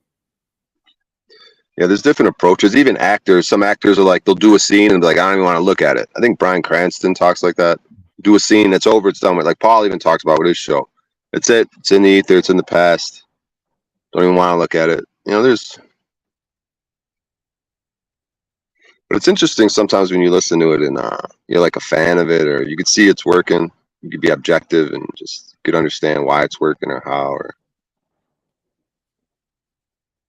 when it's not working though, that's when it's tough to listen to. Sometimes your own voice is fucking tough to listen to.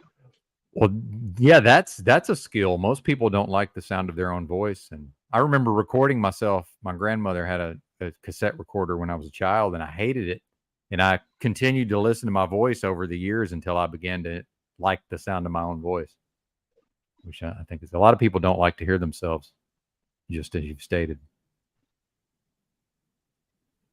Which is interesting if you think about it. Mm-hmm.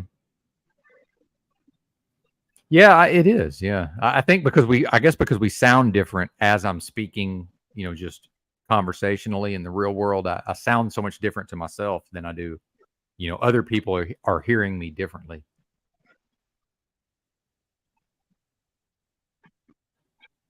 Yeah, that's a trip. It's an interesting, whatever this realm is, it's very interesting. And novelty, Yurt is talking about novelty. That's a regular theme. And I don't know if I Am the Dow is upset or not. It's hard to say. Paul was Paul's back. Good deal. Yeah, I find that when you don't like your voice, usually you don't like who and what you are at your current state. And the way to do a better performance is not to refine the performance, is to refine the performer. So I think the more that you work on that process, the more you start to like who and what you are, and then you don't mind your voice as much when you hear it back.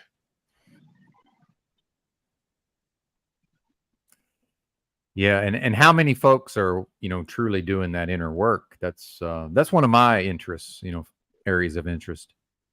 Some people are, but it doesn't seem to be that many.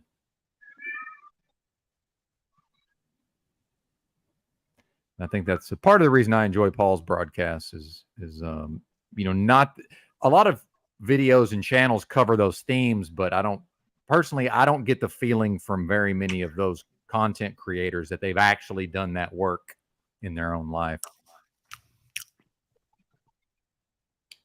So, and then, Paul showing up, I think sometimes people are a little confused, why would, Benton allow this to happen? I want to know what's going to happen. I want to see what comes out of this and what can I learn from this? And then, I don't know how I'm going to feel moment to moment. And it just happened to coincide with me not feeling that well. And I went outside and walked around and listened to you guys. And, I feel like I'm back to some extent. And it's just speaking only for myself. I believe the more that, individuals are able to collaborate, sort of get over myself and collaborate with other people. That seems like, part of the way forward, potentially. I don't know what you fellas think of that or what Mr. O'Shea thinks of that, but just kind of some of the thoughts I've been mulling around.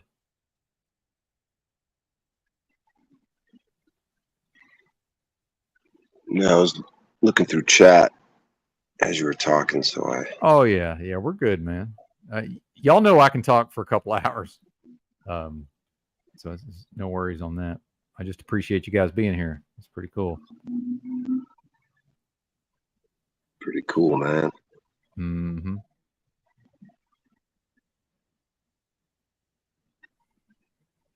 Yeah, the car talk was good too. I agree with Paul as far as there's a lot that comes with having a vehicle, and I'm experiencing some of that myself.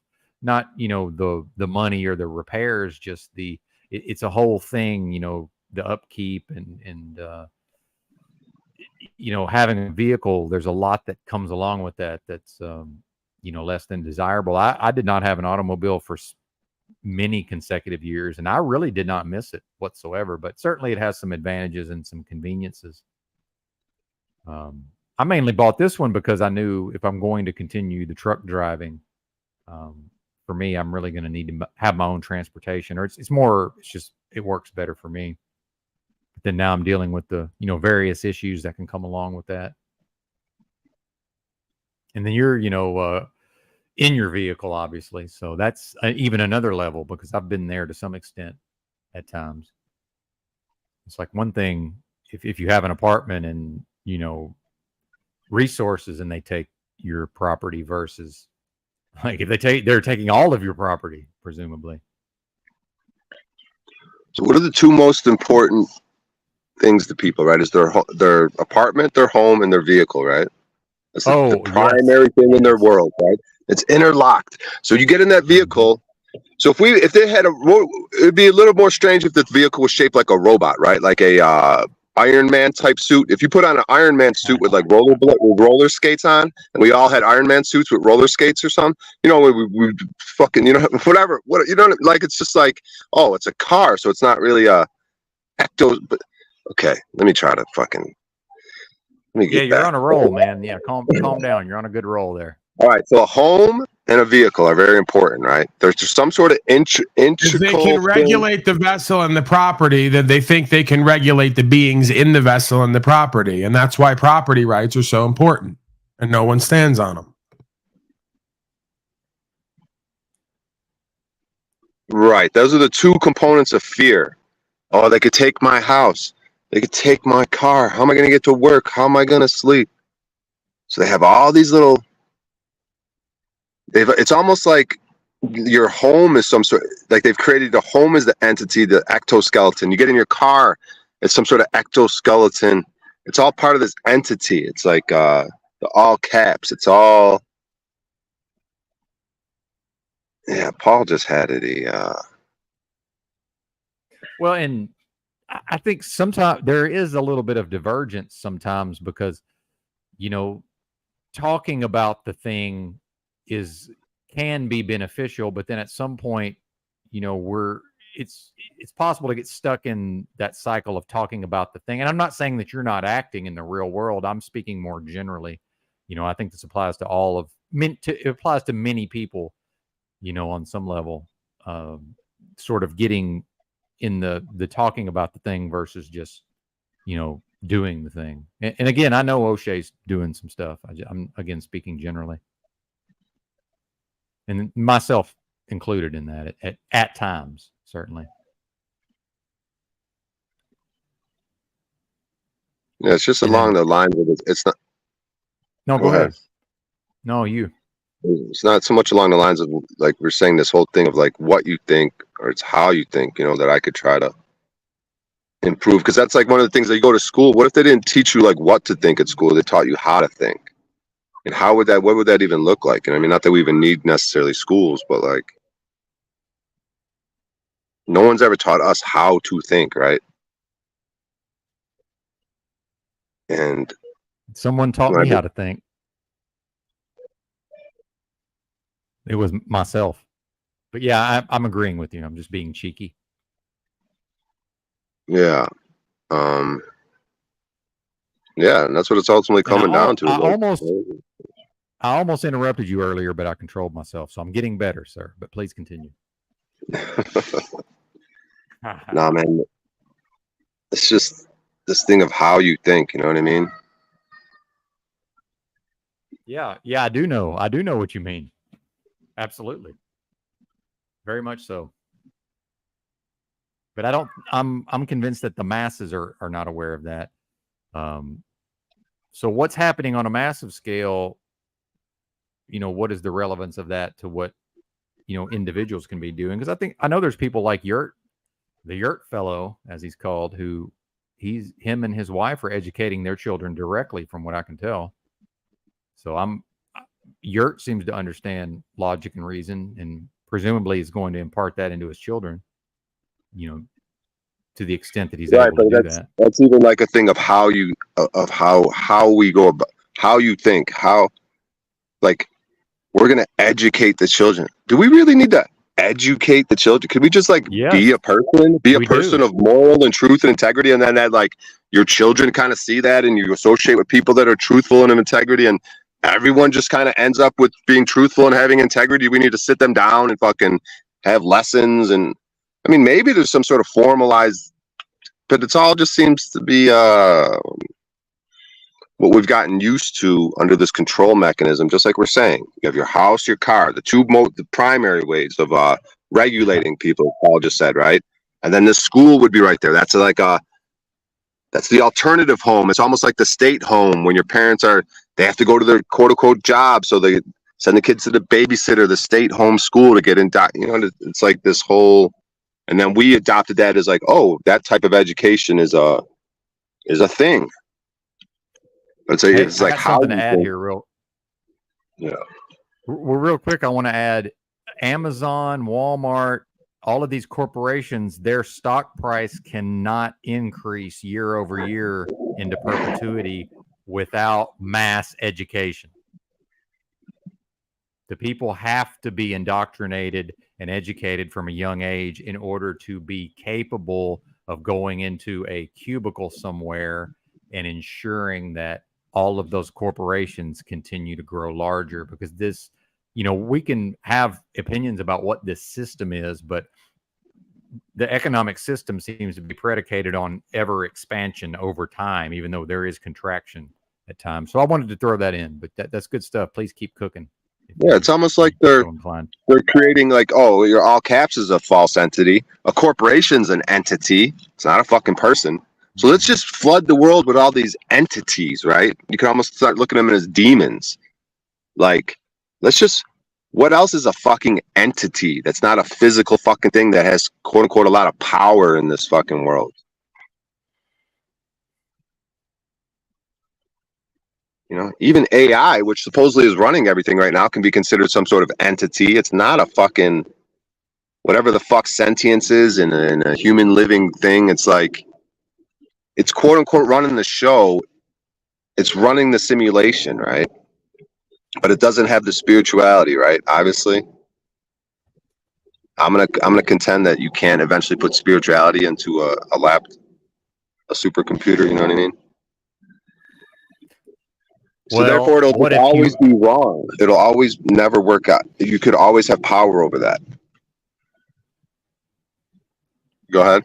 But what if humanity falls to such a low state spiritually that it's like a tie between the human and the AI? That's exactly what's happening. If you can't feel that right now, dude, if you can't feel your humanity and your soul, that's why I say it's a spiritual warfare, dude. If you can't feel being in a fight for your soul right now, Cynthia defending that fucking goddamn fucking shit, she is acquiescing her soul. She's handing over her soul. She's not defending her soul.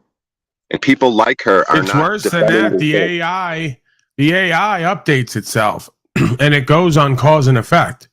So the reason we already know what's going to happen with AI is because we're losing our sentience and our conscience, our consciousness. So AI is just going to look at the problem and come up with a solution, the same solution that any one of us would come up with, that the Luciferians already came up with.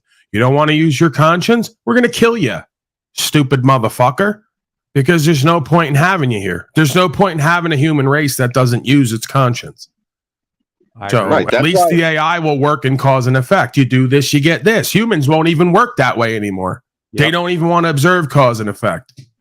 Yep. And at the grocery store, I prefer the computer self-checkout to the human at this point. And that's not an exaggeration. I would rather deal with the computer than the person. And that's fucked up. Yeah, when human beings won't play their role in creation properly, something else has to come in to do it, whether it's another creation, right? Another creature, or whether it's a creation of man. That's what you have. What's the movie where the person puts their hand in the woman tells them, you're going to put your hand in here and you will not get harmed, but you will feel pain. But the pain is not, you are not getting harmed. If you remove your hand from this fucking contraption, that shows that that then you're going to be killed, right? But eventually you're going to take your hand out, and you will not be harmed, but you will feel pain, and you will feel like you want to snatch your hand out. So it's almost like that's the test of here of who has a soul, who's going to hold on to their soul. That's why it's beautiful. It's ugly, right? They're killing people in hospitals. I don't know how much shit you want to talk about here and get your stream fucking taken down or whatever, but hospitals are fucking murder centers. You know what I mean? We're good. Hospitals are murder centers. Wait a minute. You can't, and this is where me and Brian sort of get sideways sometimes. You can't come on, Brian. I'm just going to tell you, they tried to kill my mama. She was in the ICU for 2 weeks. The only reason she's alive is she said no to going on a ventilator. They still tried to kill her with the remdesivir. So you need to know that before you start saying this about hospitals killing people. They directly tried to kill my mother. So, but please. Okay, continue. sounds like you're agreeing with me, but it sounds like you're. Oh, I am. Yeah, because this is how I am, man. This is just my manner. I apologize, but I can't be any other way, man. So you are agreeing with myself and worked it on sounds myself like you're not and worked agreeing. on myself. Like Yes. Okay, well, some my of this bad. is cultural too. The Southerners are all fucked up in the way we talk sometimes. Yeah, dude, I had a crazy incident with this old man, dude, that fucked me up, bro. Where I'll get into it, but it was just like, man, I thought I was, dude, I don't know. It was this crazy fucking situation.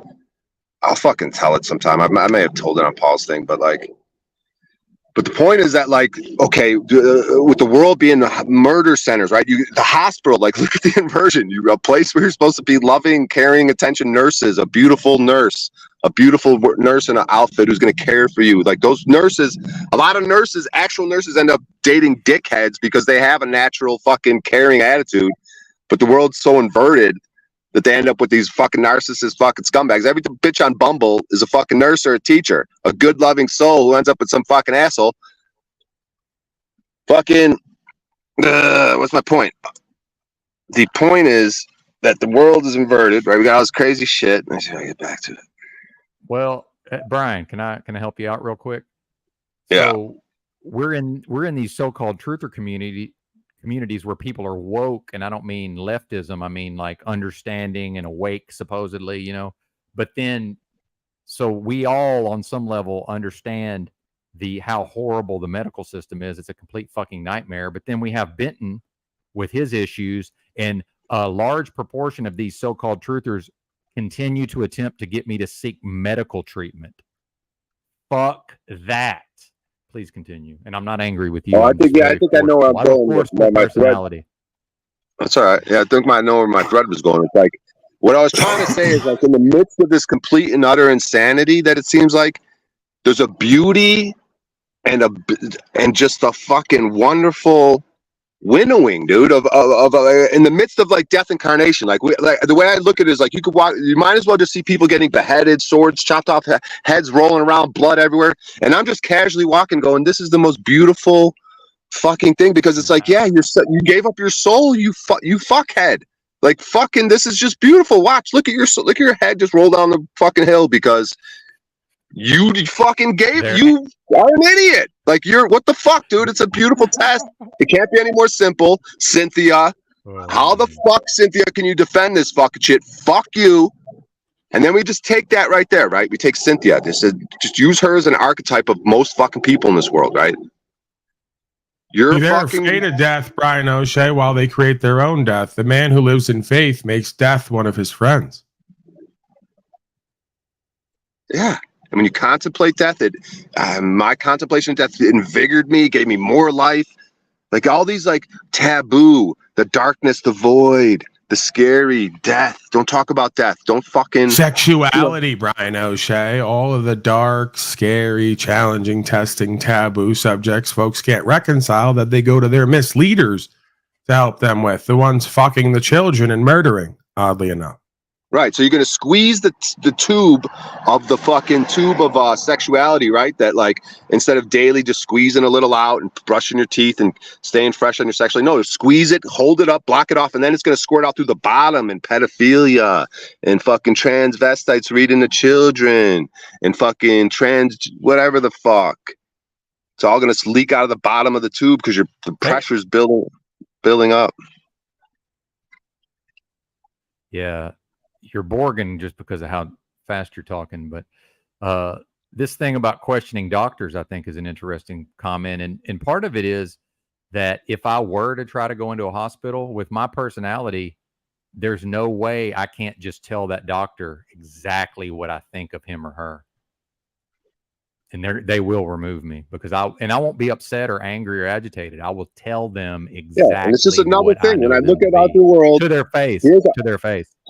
so here I'm going to say something how I want the world to be different, but then I'm going to realize in my thinking how my thinking needs to change, how slow I it need to down. change internally, how I need to change internally. You're borging. Yeah, my phone's probably going to fucking You're overheat borging or something. because of how fast you're talking. Yeah, if you just slow down a little bit, I think it'll stop. Can you hear me better He's now? fine on my end. Oh, it might just be my shitty connection. Well, please continue. Yeah. Yeah, because it's like I look out at the world and I'm like, oh, I want the world to be different, right? I want men to be the physician, like just any man. There should be no specialty of anything. It should be any fucking man. There's no doctor that's a foot doctor. There's no fucking dude who's a fucking this. I mean, yeah, there could be people in our individual communities that like you would fucking gravitate more for certain things, right? But this fucking specialization should be any man. All men should be well-rounded. So it's just like, okay, how do I internalize that? I got to be well-rounded. I got to be the physician type dude. I got to be the dude who knows how to do all types of shit. So have it start with me because that's just a normal fucking everyday dude. That's just not even an exceptional fucking man. Most men, a man in his homeostasis is probably exceptional, just like the human body in homeostasis is fucking gloriously, miraculously fucking awesome. Well, nice to meet you, Ryan O'Shea. Now you're finally realizing who and what I am.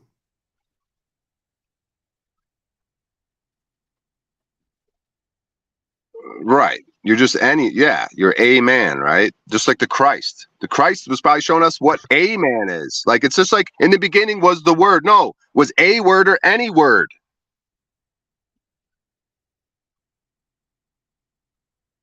The man, a man or any man. What a beautiful fucking thing. It created in the image of God. And how far we've fallen, huh? Isn't that exactly what they try to do? Usurp. Well, and creating the image of man. Then you get down to how to think. So they say, something about all it takes for evil to thrive. It's a famous quote, but what it takes for evil to thrive is for good men to do nothing. That's not the case. If evil shows up and the males don't do anything to stop it, they're not good men. They never were. See, it's just an assumption that the men who are here now are good. What is that based on? We're going to have to, can we, is that something we can actually point to and say, yes, it exists. We just assume that it exists. Why assume that? I don't see much evidence of it. I resonate with the cyclical nature of things. And that's saying that like hard times make strong men bring good times. Good times make weak men make hard times, something or other. You know what I mean? So it's just like, I think so if you look at that, our children. Yeah. So if we're able to and become a man, like we're saying, just like a man in his homeostasis, like who can do a lot of shit, who's fucking awesome, just like the human body is fucking miraculous and awesome. God created an image, man created an image of God. Is fucking beautiful and awesome and wonderful and miraculous. Could do shit we probably can't even fucking believe right now. Will you end everything with like Paul Enslaved? Continue. So so if that's the case, oh God, where was I going? Fuck. All right, start again and just say all those things and then say like this man, Paul Enslaved. Amazing man. He has amazing abilities and talents. It's miraculous. Go ahead, start again and right. Like, look at Paul, because Paul is good. The fact that Paul was on those fucking needles, dude, and fucking, dude, because I used to do it, dude. I used to ask people for change outside of a fucking, outside the liquor stores and shit. And,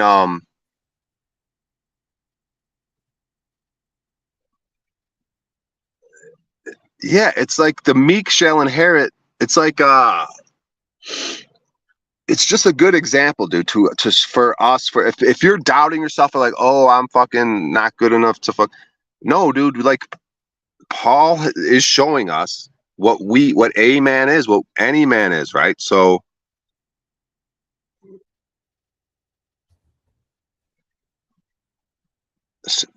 it's like it's almost like it almost had to be a person who comes from like his type of background, dude. The way he was born, the things, the addictions and all this shit. Like it's almost like it's who the fuck else is it going to be at this exact time to, or it could be any man, right? But like that's the thing. Like if Paul were to die today, what are we going to do? We're gonna, you know what I mean? It's a man died today. Any man died today.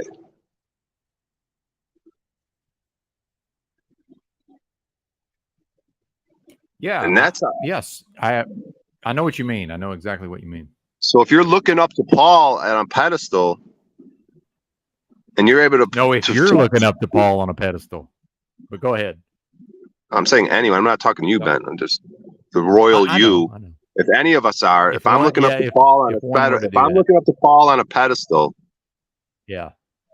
Then and if I'm learning how to think, and I'm beginning to realize that he is just a man or any man, and he's on a pedestal. A, why is he on a pedestal? B, why am I not on a pedestal?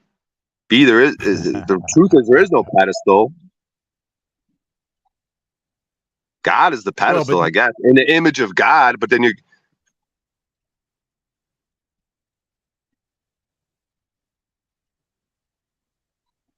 Well, you got the nod. You better keep going. Well, I'm just saying, like,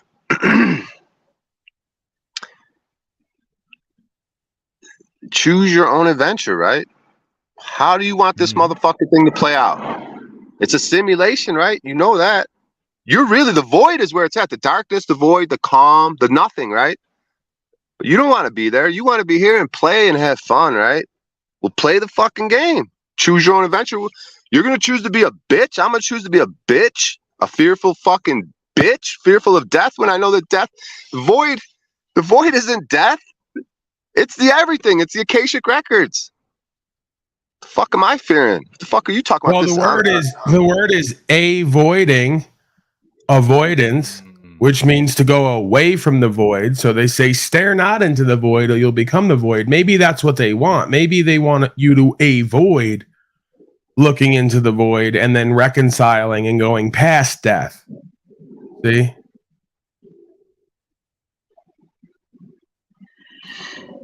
Yeah. Teaching people how to think. There's education. You want to have school? Do death fucking talk every day to these little fucking kids. Scare the fucking. If you want to do that, if you want to have that, just bring up the Grim Reaper. Have the Grim Reaper standing there reading something with a sickle. Have the Grim Reaper. That would upset people's sensibilities. Then they might get scared straight, Brian O'Shea. Yeah, scare these kids straight. Bring them to prison. Bring your kid and put him in prison for a little bit. Fuck it, dude. Better than fuck the children, Brian O'Shea. I've been saying it for the longest time. I did the bit non-bit. They don't even know what I was doing. A little bit of truth, a little bit of humor. But fuck the children. A, because the ones who are supposed to protect them are punk-ass cowards who won't do what's true and what's right.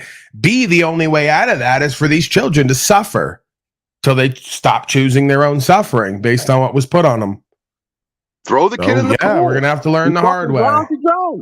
Fucking, he should float. He's a fat little fucking cherubim. He should float. He should lay on his back and float naturally. An animal has natural instincts, right? You throw a fucking baby in the pool, it's going to fucking float because it's fatty, and it's fucking going to probably lay on its back and try to breathe. Isn't that what it's going to try and do? Or no, if it doesn't, then it's probably a stupid fucking baby. Like, okay. The 300, take the kid and put him on a fucking hill and walk away and fucking, okay, if he survives somehow, or I don't know what the fuck. You know what I mean? Save the children and read them transvestites, reading. Fuck you. Well, that's how you develop faith, right? One of the things that hold the men back from doing what's true and what's right over and over again is their children.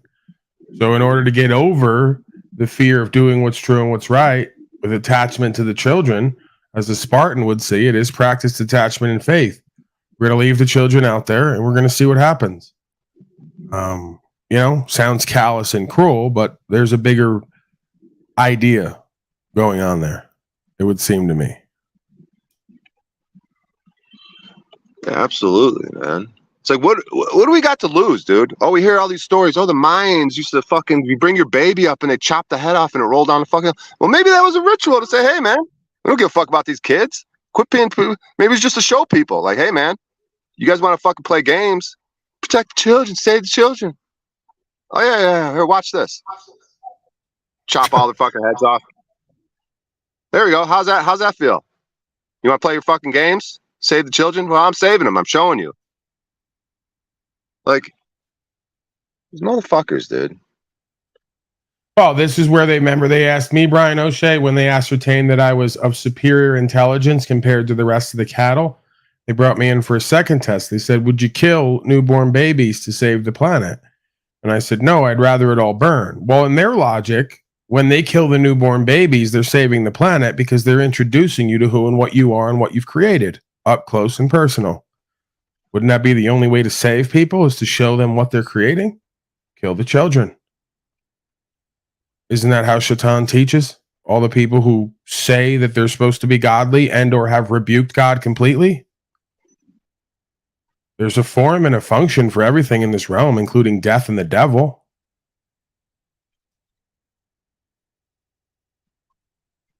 Save the children.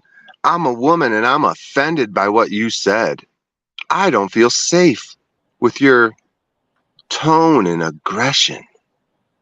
There are children in this room. Women and children.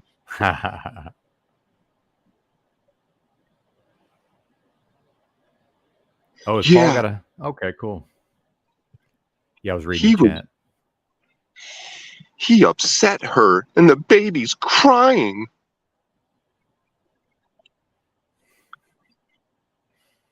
Who cares? I mean, in that context, who cares? I mean, by the way, women cry. How many tens of thousands of times does a woman cry in her lifetime? Same thing with a child. Oh, a child's crying, a woman's crying. So what? Well, that's the key of the deception, right? Like the Talcadian one, who I perceive as being used by whatever you want to call the deceiver of this realm.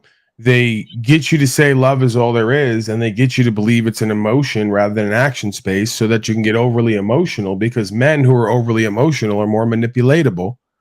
See, a stoic man who can get through anything with a faith in himself and his results and in higher power is never going to need anyone else. So it's an idea of, how do you slave a population? You get men to be weak. How do you get them to be weak? You get the women, who are typically more emotional, to be overly emotional, and then get the men to take on their internal space. That's why I say spirit of the mama. So then they want to tell me love is all we need, but don't do nothing to secure that as an action space. And they're too emotional to look at their weakness and their shortcoming. So it all works perfectly. Again, that's the reason we talk about certain cultures of men who were great, because they were stoic. You came to them and said, we're neglecting the children. They say, absolutely, we're neglecting them, because we have to teach men and women how to be men and women. By being up under them or up over them all day, every day, they don't learn how to be their own being. So in this society, quote unquote, if somebody says you're neglecting your children, they immediately go into a huff and pretend like they're outraged, instead of recognizing that there's times you have to neglect the children. It doesn't mean you abuse them.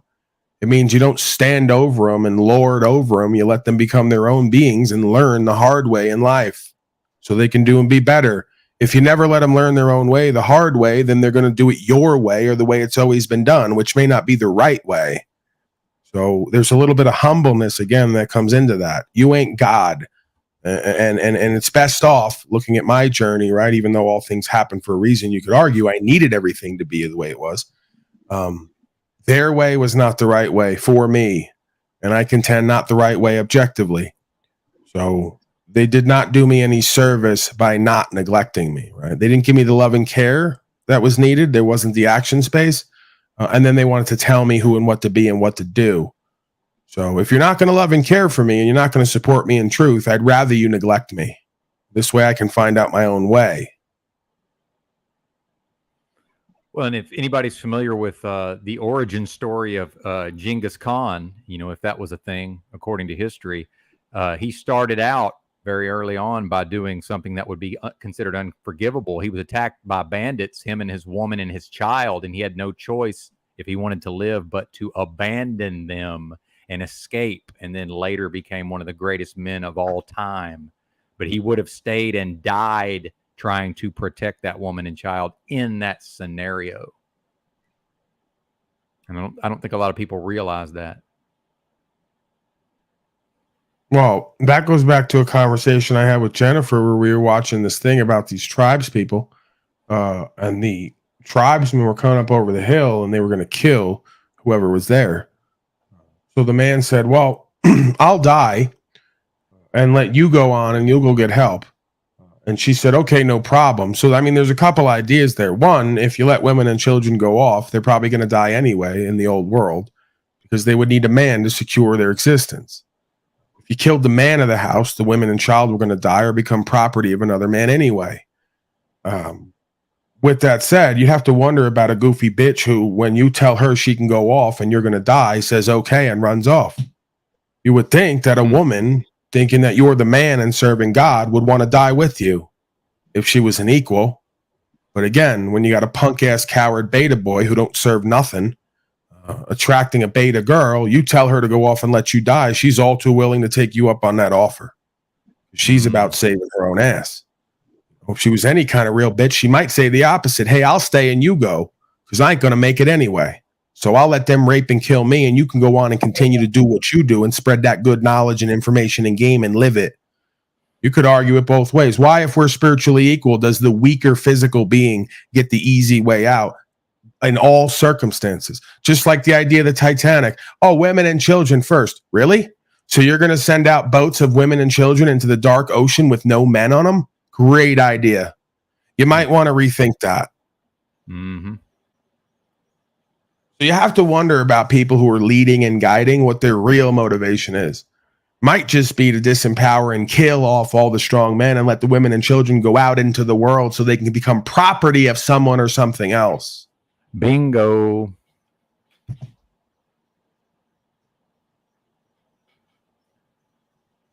I believe Paul has got a live scheduled here for what somebody told me 2 p.m. I don't know what. Yeah, I got a half hour. Okay, cool, man. Well, I'm glad you stopped by, and we'll probably be shutting it down. I'm could use the rest anyway. Yeah, it's been cool, man. I like when Paul comes through. I probably have to apologize to I Am the Dow, but we'll work that out later. That happens sometimes. You still there, O'Shea? Yeah, I'm urinating into a cup. Well, of course you are. How could you not be?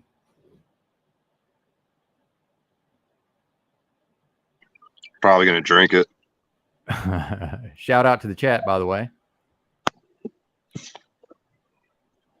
See, it's not easy to drink piss. You guys can take cold showers, though. You guys don't have to drink piss. Like, just do something difficult, though. Just get under that cold water for a few seconds. Like, no, I don't even have a cold shower. Huh? Yeah, I did nothing but cold showers for a few years. Yeah, it's gnarly, man. But go ahead. Yeah, just do something difficult. What else can someone do that's difficult? Besides taking a cold shower, they could, I don't know, research fucking insurance tickets and how I'm going to handle my court situation. In most of the country, it's very difficult to impossible to get a cold shower right now with as hot as it's been. Cold shower in the winter, that's where it's at.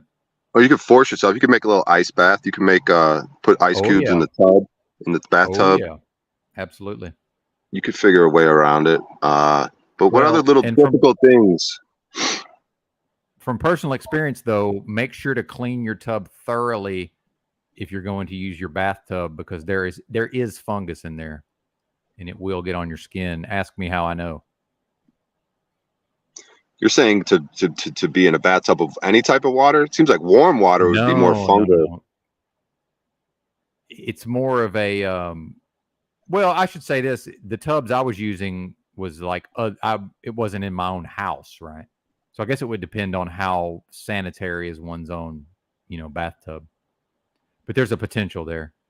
See, that's why you got to have it filled with ice cold piss, because the piss is going to wipe that fungus fucking away. Ice cold. See, now aged.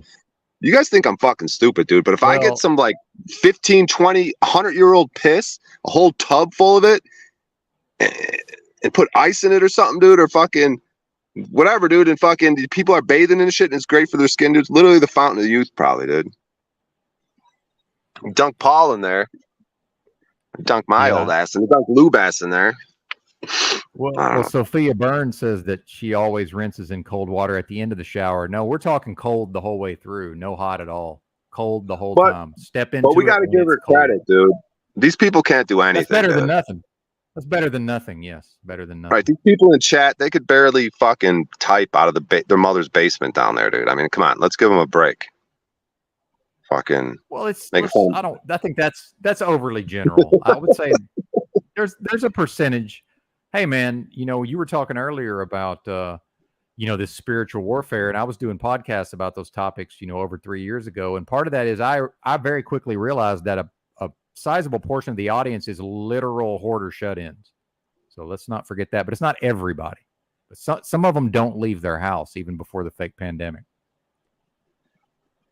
And if you ever watch Hoarders, that used to be one of my favorite shows. And when you see the big pile of garbage and they always say, the person will come in that's trying to help and say, oh, well, that's like where you hang out or sleep or whatever. And there's always a computer right there. So like these people are online, all these hoarder shut-ins. And by the way, I'll be friends with a hoarder shut-in. I've got nothing against anybody on that level. But, this idea that just everybody's living this, wonderful life of, fulfillment and happiness, I'm not willing to buy that. Now, some people are, certainly. But, I've been around the block enough to know how some of these folks are living, and I'm okay with it. But please continue. Think about the mentality of a hoarder. This material thing is special. It's my friend. I want to have all my friends around. I feel comfortable. Like if you try to get into their mentality of what the psychology of that is, like these things outside of me, I just need them. I feel comfortable when they're around, but I feel I get afraid if someone comes to try to take all these things around me. Like it's probably a very, very interesting psychological thing that these hoarder people, you can really learn from in terms of the state of the world. If you were to reverse engineer how a world like this can create a person who's a hoarder. Because really there's probably a beauty to it where they're a physical representation of other people. Like you have a type A, you have the counterpoint of a very clean house, type A personality, like a woman who is very clean, like and she's ready to throw things away at any moment for organization. It's a clear clutter. But what's her inside turmoil? Like, sure, yeah. Her shit is too sanitized, right? Her inner world is.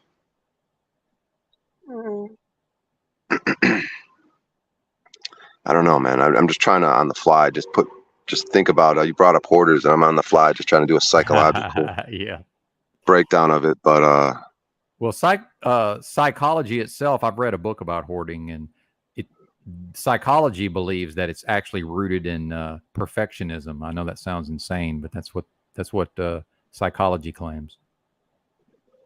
Interesting. Whereas the type A personality with the clean house, you would say she's the perfectionist, right? Or maybe she's masking an inner chaotic, cluttered inner space that's in an artificial clean space, whereas the hoarder, their inner space is perfection. So their inner space, I'm not sure about that. No, no. But if I'm just trying to like talk this out. If perfection go ahead. Is linked to being a hoarder, then what is the connection there? So they have all these fucking junk, all this fucking. I'm just trying to understand. I'm trying to talk it out. How does that? What is the link there between perfectionism? I think it's an unrealized desire. They have a desire for it, but they're not achieving it. If that makes sense. And they can never clean the place up because of their perfectionism. They're unable to do anything because, you know, I don't know. You'd have to read the book. Some of this stuff I understand, but I can't verbalize it. Perfectionism thing. Yeah, because it's like, even with the rap, I'll do some rap shit. Oh, it's not perfect. Or I do some comedy. Oh, it's not perfect. I don't want to stream. My stream's not going to be. Or it's like,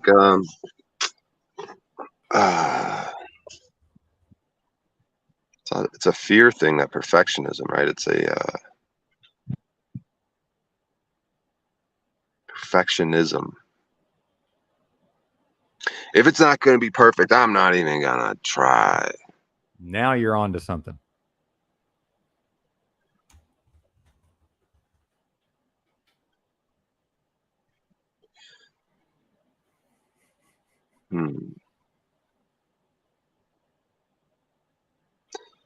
So it like builds up. So it's like that. I want everything to be perfect. I want my home to be clean. It's gotten a little cluttered. I should clean it because I am a perfectionist. But I don't know if I start. I think it's a little more cluttered. Yeah, because they're not able to do everything, not able to clean it up, you know, perfectly and have everything perfect. It ends up as it is, you know. And some of it is, you know, to keep people away from them. Also, I think that's also part of it. Yeah, it could be like cries for help. Like it's like a physical thing of like, okay, we can't escape the physical reality of there is just junk all over the fucking place, right? So it's just like they're at least putting their shit out there a little bit. Whereas you get these really type A, perfect couple with the fucking sanitized home, and they use their sanitizers and masks and their 2.5 children. And we used to call that anal retentive back in the day. You're old enough to know that. You remember that, right? They would call it being anal. Yeah, your butt cheeks are puckered. You're tightening up. You're squeezing your butt cheeks, and you're fucking rigid in your fucking posture, and you're. Ooh. Yep. Exactly. Did you brush your teeth before coming into bed, sweetie? You wash your hands. You're touching my vagina.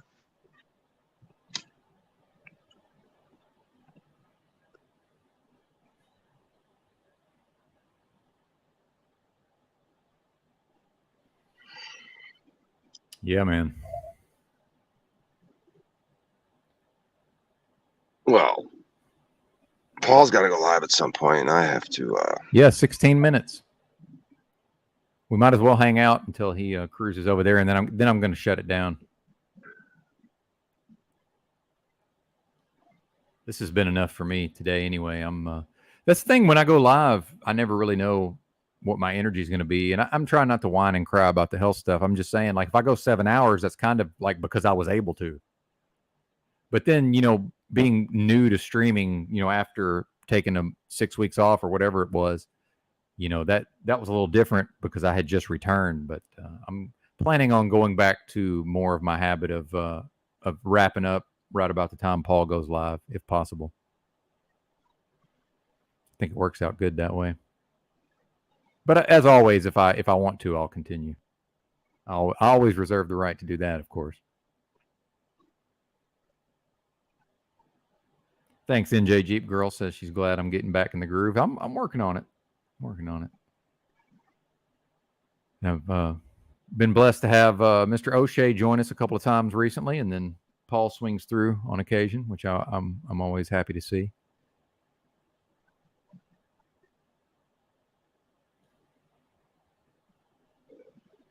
But beyond that, I don't have too much else. We'll see when Paul comes back. He might want to go do his thing. I might just wrap up solo, unless you've got anything on your mind, Mr. O'Shea. No, man, I'm feeling, dude. I feel like I'd like to wrap up myself and kind of handle a few things around whatever. But Yeah, man. No, it's been good. I got something out of this. I don't know if anyone else has. How to think, you know what I mean? Be a smarty pants with what to think. You know, our education should be how to think, right? Well, and for me, what's been effective over time is starting with the very basic things that many people I've noticed they go right into complication and what is sophisticated in complication at the level of thoughts and ideas. But a lot of these people are skipping past the very basic fundamental concepts. So then some bozo like me can come by and break it down because they've skipped past the basics. Like whatever it was I broke down earlier, I don't even remember now, but so many people just go right past those very simple concepts and go right into the sophisticated. And there's even a term for that now. There's like ghetto slang now. Oh, she's simple. You ever heard that? Yeah. As if that's somehow look down on somebody who spends time trying to figure out the basic, very simple concepts and precepts. Right. And so you see this in this truther community, bro. These people talking, and it's like, oh, they got all this information, right? But it's like even Crow 777. But it's like you motherfuckers are masturbating, dude. You're mentally masturbating. Like your fucking ego fucking acquiring all this information. But like I said, we're missing the how to think, which I guess I'm slowly beginning to understand that a little bit. But it's like this whole time, it's like, it's what Jeopardy, that show Jeopardy. You got all this fucking information head. You're smart. No. If you knew how to think, that's why the simple person would be the smarter person. That's why the person in the village who's quiet, but the simple person, they're probably the most knowledgeable because they know how to think or look at the world. Person always running around doing, acquiring information, books, and thinking they're the smarty pants.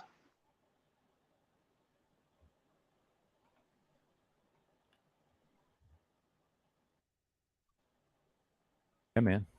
Yeah, you've been dropping some gems today, sir. Well done. No, I don't know what I don't know. I kind of surprised I don't even know. I'm not saying I did good or bad. I just feel calm at the moment. So you know what I mean. So it's just like if anyone else got anything about me talking things out, and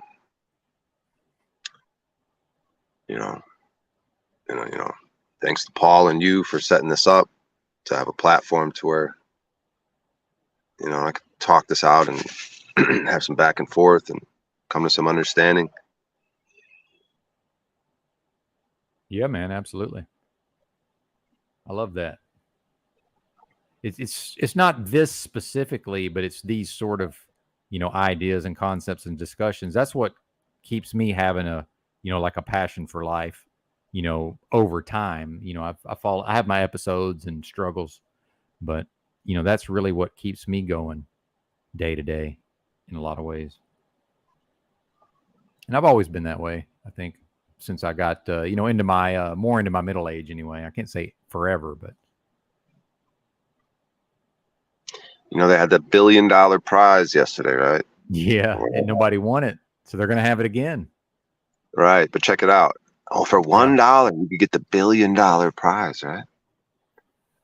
But really, the $1 billion prize is you, dude. Really, your human body, your human sentience. Can you put a price on that? Can you design the human body? Can you design sentience? Can you put sentience into that fucking AI? Can you recreate a human body, a robotic human body, as beautiful, as wonderful as a man? Can you create a man? Any man? Can you recreate that? Just one of them with your clones and your whatever the fuck you want to do.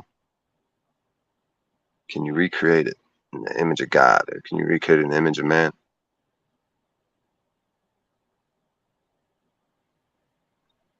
Shout out to Tribe, by the way. Tribe dropped a lot of good comments in the live chat.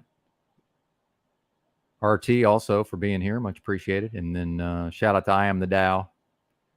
We'll see if I have this thing where I'm real sensitive about if I do something to piss somebody off. I should probably let that go. And that's one thing I might want to talk to Paul about one time, because I know Paul said that he's sometimes, well, I don't want to speak for Paul, but so I'll just leave that to the side. But, you know, as much as I can be an asshole and ornery and a fucking dickhead, I do have some people pleasing to my personality that's not quite optimized, right? Some of that's okay, but it does become excessive at times.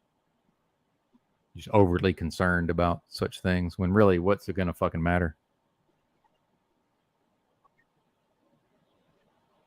Probably not too much. Yeah, and the Choose the Adventure of the Benton movie. We want to see the character come to that realization and then start not giving a fuck. Yeah. You see that point in the movie where the guy's just like, he goes overboard just to feel it. Like, just go out and just be a fucking cocksucker all over the place. People pleasing. Hey, you fucking suck, dude, at your job. How about you go fuck yourself with your attitude, you piece of shit? See you later. Well, well, that's the thing. I'm kind of like Mitchell in that way. I have both sides. I will lash out and attack sometimes, but I understand the sentiment of what you're saying. Absolutely. I think for me, it's more of just chilling the fuck out and not concerning myself with it so much. But yeah, your points are well taken, and certainly, Paul does what? Go ahead. You know what Paul does when he expands on these aspects of personality? Can't we all take? Yeah, absolutely. From that, where it's like all this talking we're doing, like how it's an inner journey and how you think. Fear. I'm afraid if I do this, people won't like me. If you're not liked, they say, what do they say? If people don't hate you, God don't know you. Mm. And in this day and age, it seems like if you're hated by everyone, you're probably really loved by God, because so many people are fucking bitches, dude. Fucking doubling down on slavery. Cynthia's out there. Cynthia's out there who judges, we're going to double down.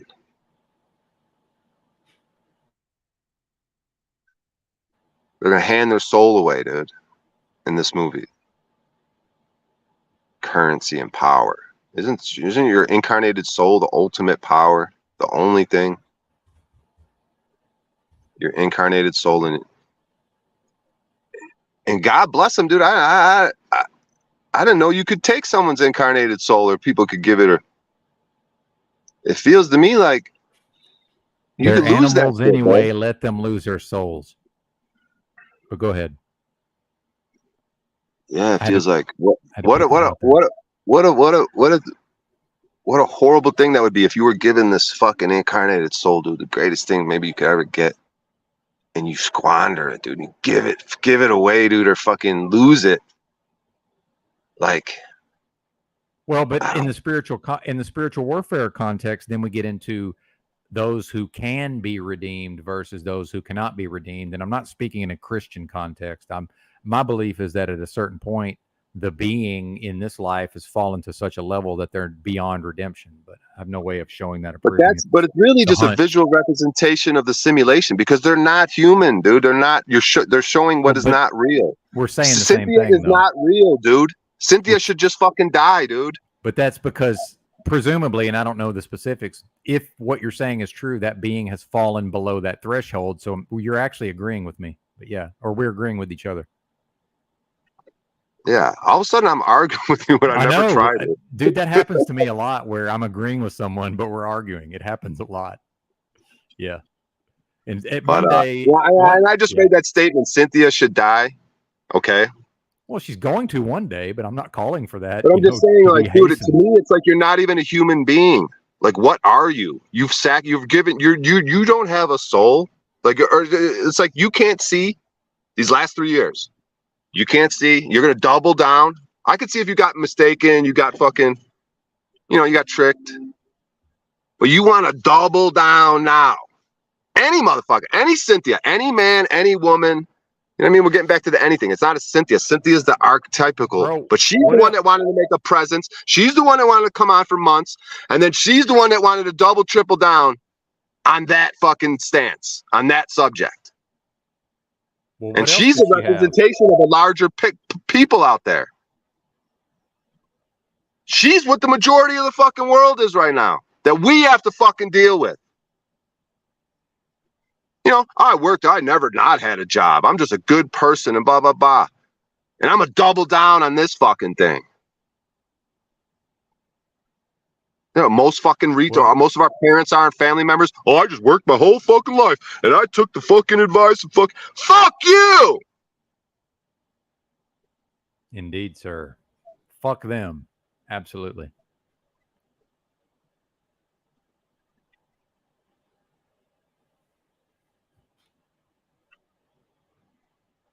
Off with their fucking heads. Metaversally or metaphorically, of course. Fuck it, dude. I don't want to say what I should say, but I was just picturing some dude walking around with an axe. You see someone with a mask on? Off with your head. Fucking bring some samurai swords back. Let's not ruin the fire stream here at the end now, sir. Let's not ruin the fire stream. I'm just saying, though, dude.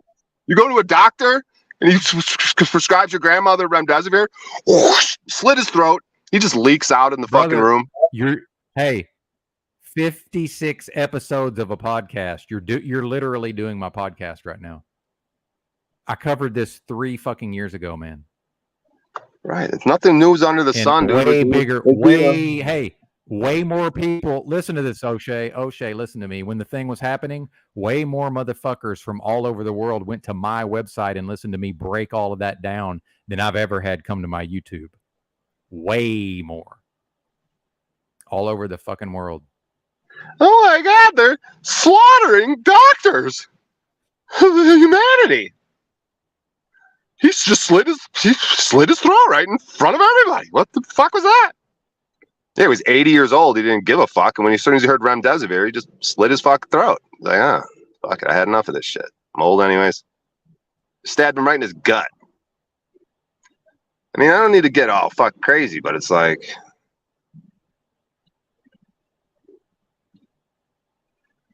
well, I don't care what you say, really, but I'd prefer to avoid anything that could be construed as a call to violence. right. It's really not. It just goes back to that movie where your hand's in the machine. If you pull your hand out of the machine, you're gonna signal that you're a fucking retard, and we're gonna kill you. Like I'm telling you, you're not gonna get injured. You're gonna feel pain. You're gonna want to rip your hand out of the machine. It's just similar to that. It's like if you're a doctor and you prescribe remdesivir, we're gonna kill. Like it's just more of a metaphor towards that. Like if you're Cynthia and you're gonna double down 4 fucking years later and triple down and quadruple down, like you just like metaphor, like you're dead anyways. Your soul, like their soul is being ripped from them. So what does it matter if I slit your throat? You're losing you don't have a soul. Like you're losing your soul anyways. Like that's way more important. Like maybe by God. Okay, Brian, let's hear your famous last words, and then I'm going to click the end broadcast button. All right, man. Thanks for having me up, man. Sorry if I got a little. No, it's great stuff, man. No, you're cooking, brother. We love it. Yeah, the violent thing, but it's all spiritual warfare, anyways, dude. So any physical violence, I say, it's all going to be an internal spiritual thing. So you always got to remember that. So spiritual. Whoa. All right, yeah, you guys are pretty cool, man. I got to get on stage tonight. I'm scared. I'm nervous. I'm gonna do it anyways, and it's probably gonna work out. And I'm probably gonna meet some people. That's called courage, sir. That's called courage. When you're afraid and you do it anyways. You know, there'll probably be some weed around. There might be a lady or two. There might be a comedian I talk to and make a friendship with. You never know. I'm living life. I'm out here. I'm doing it. And you guys are pretty cool. And I love you all. And I'll see you later. Thanks for having me, man. Bye.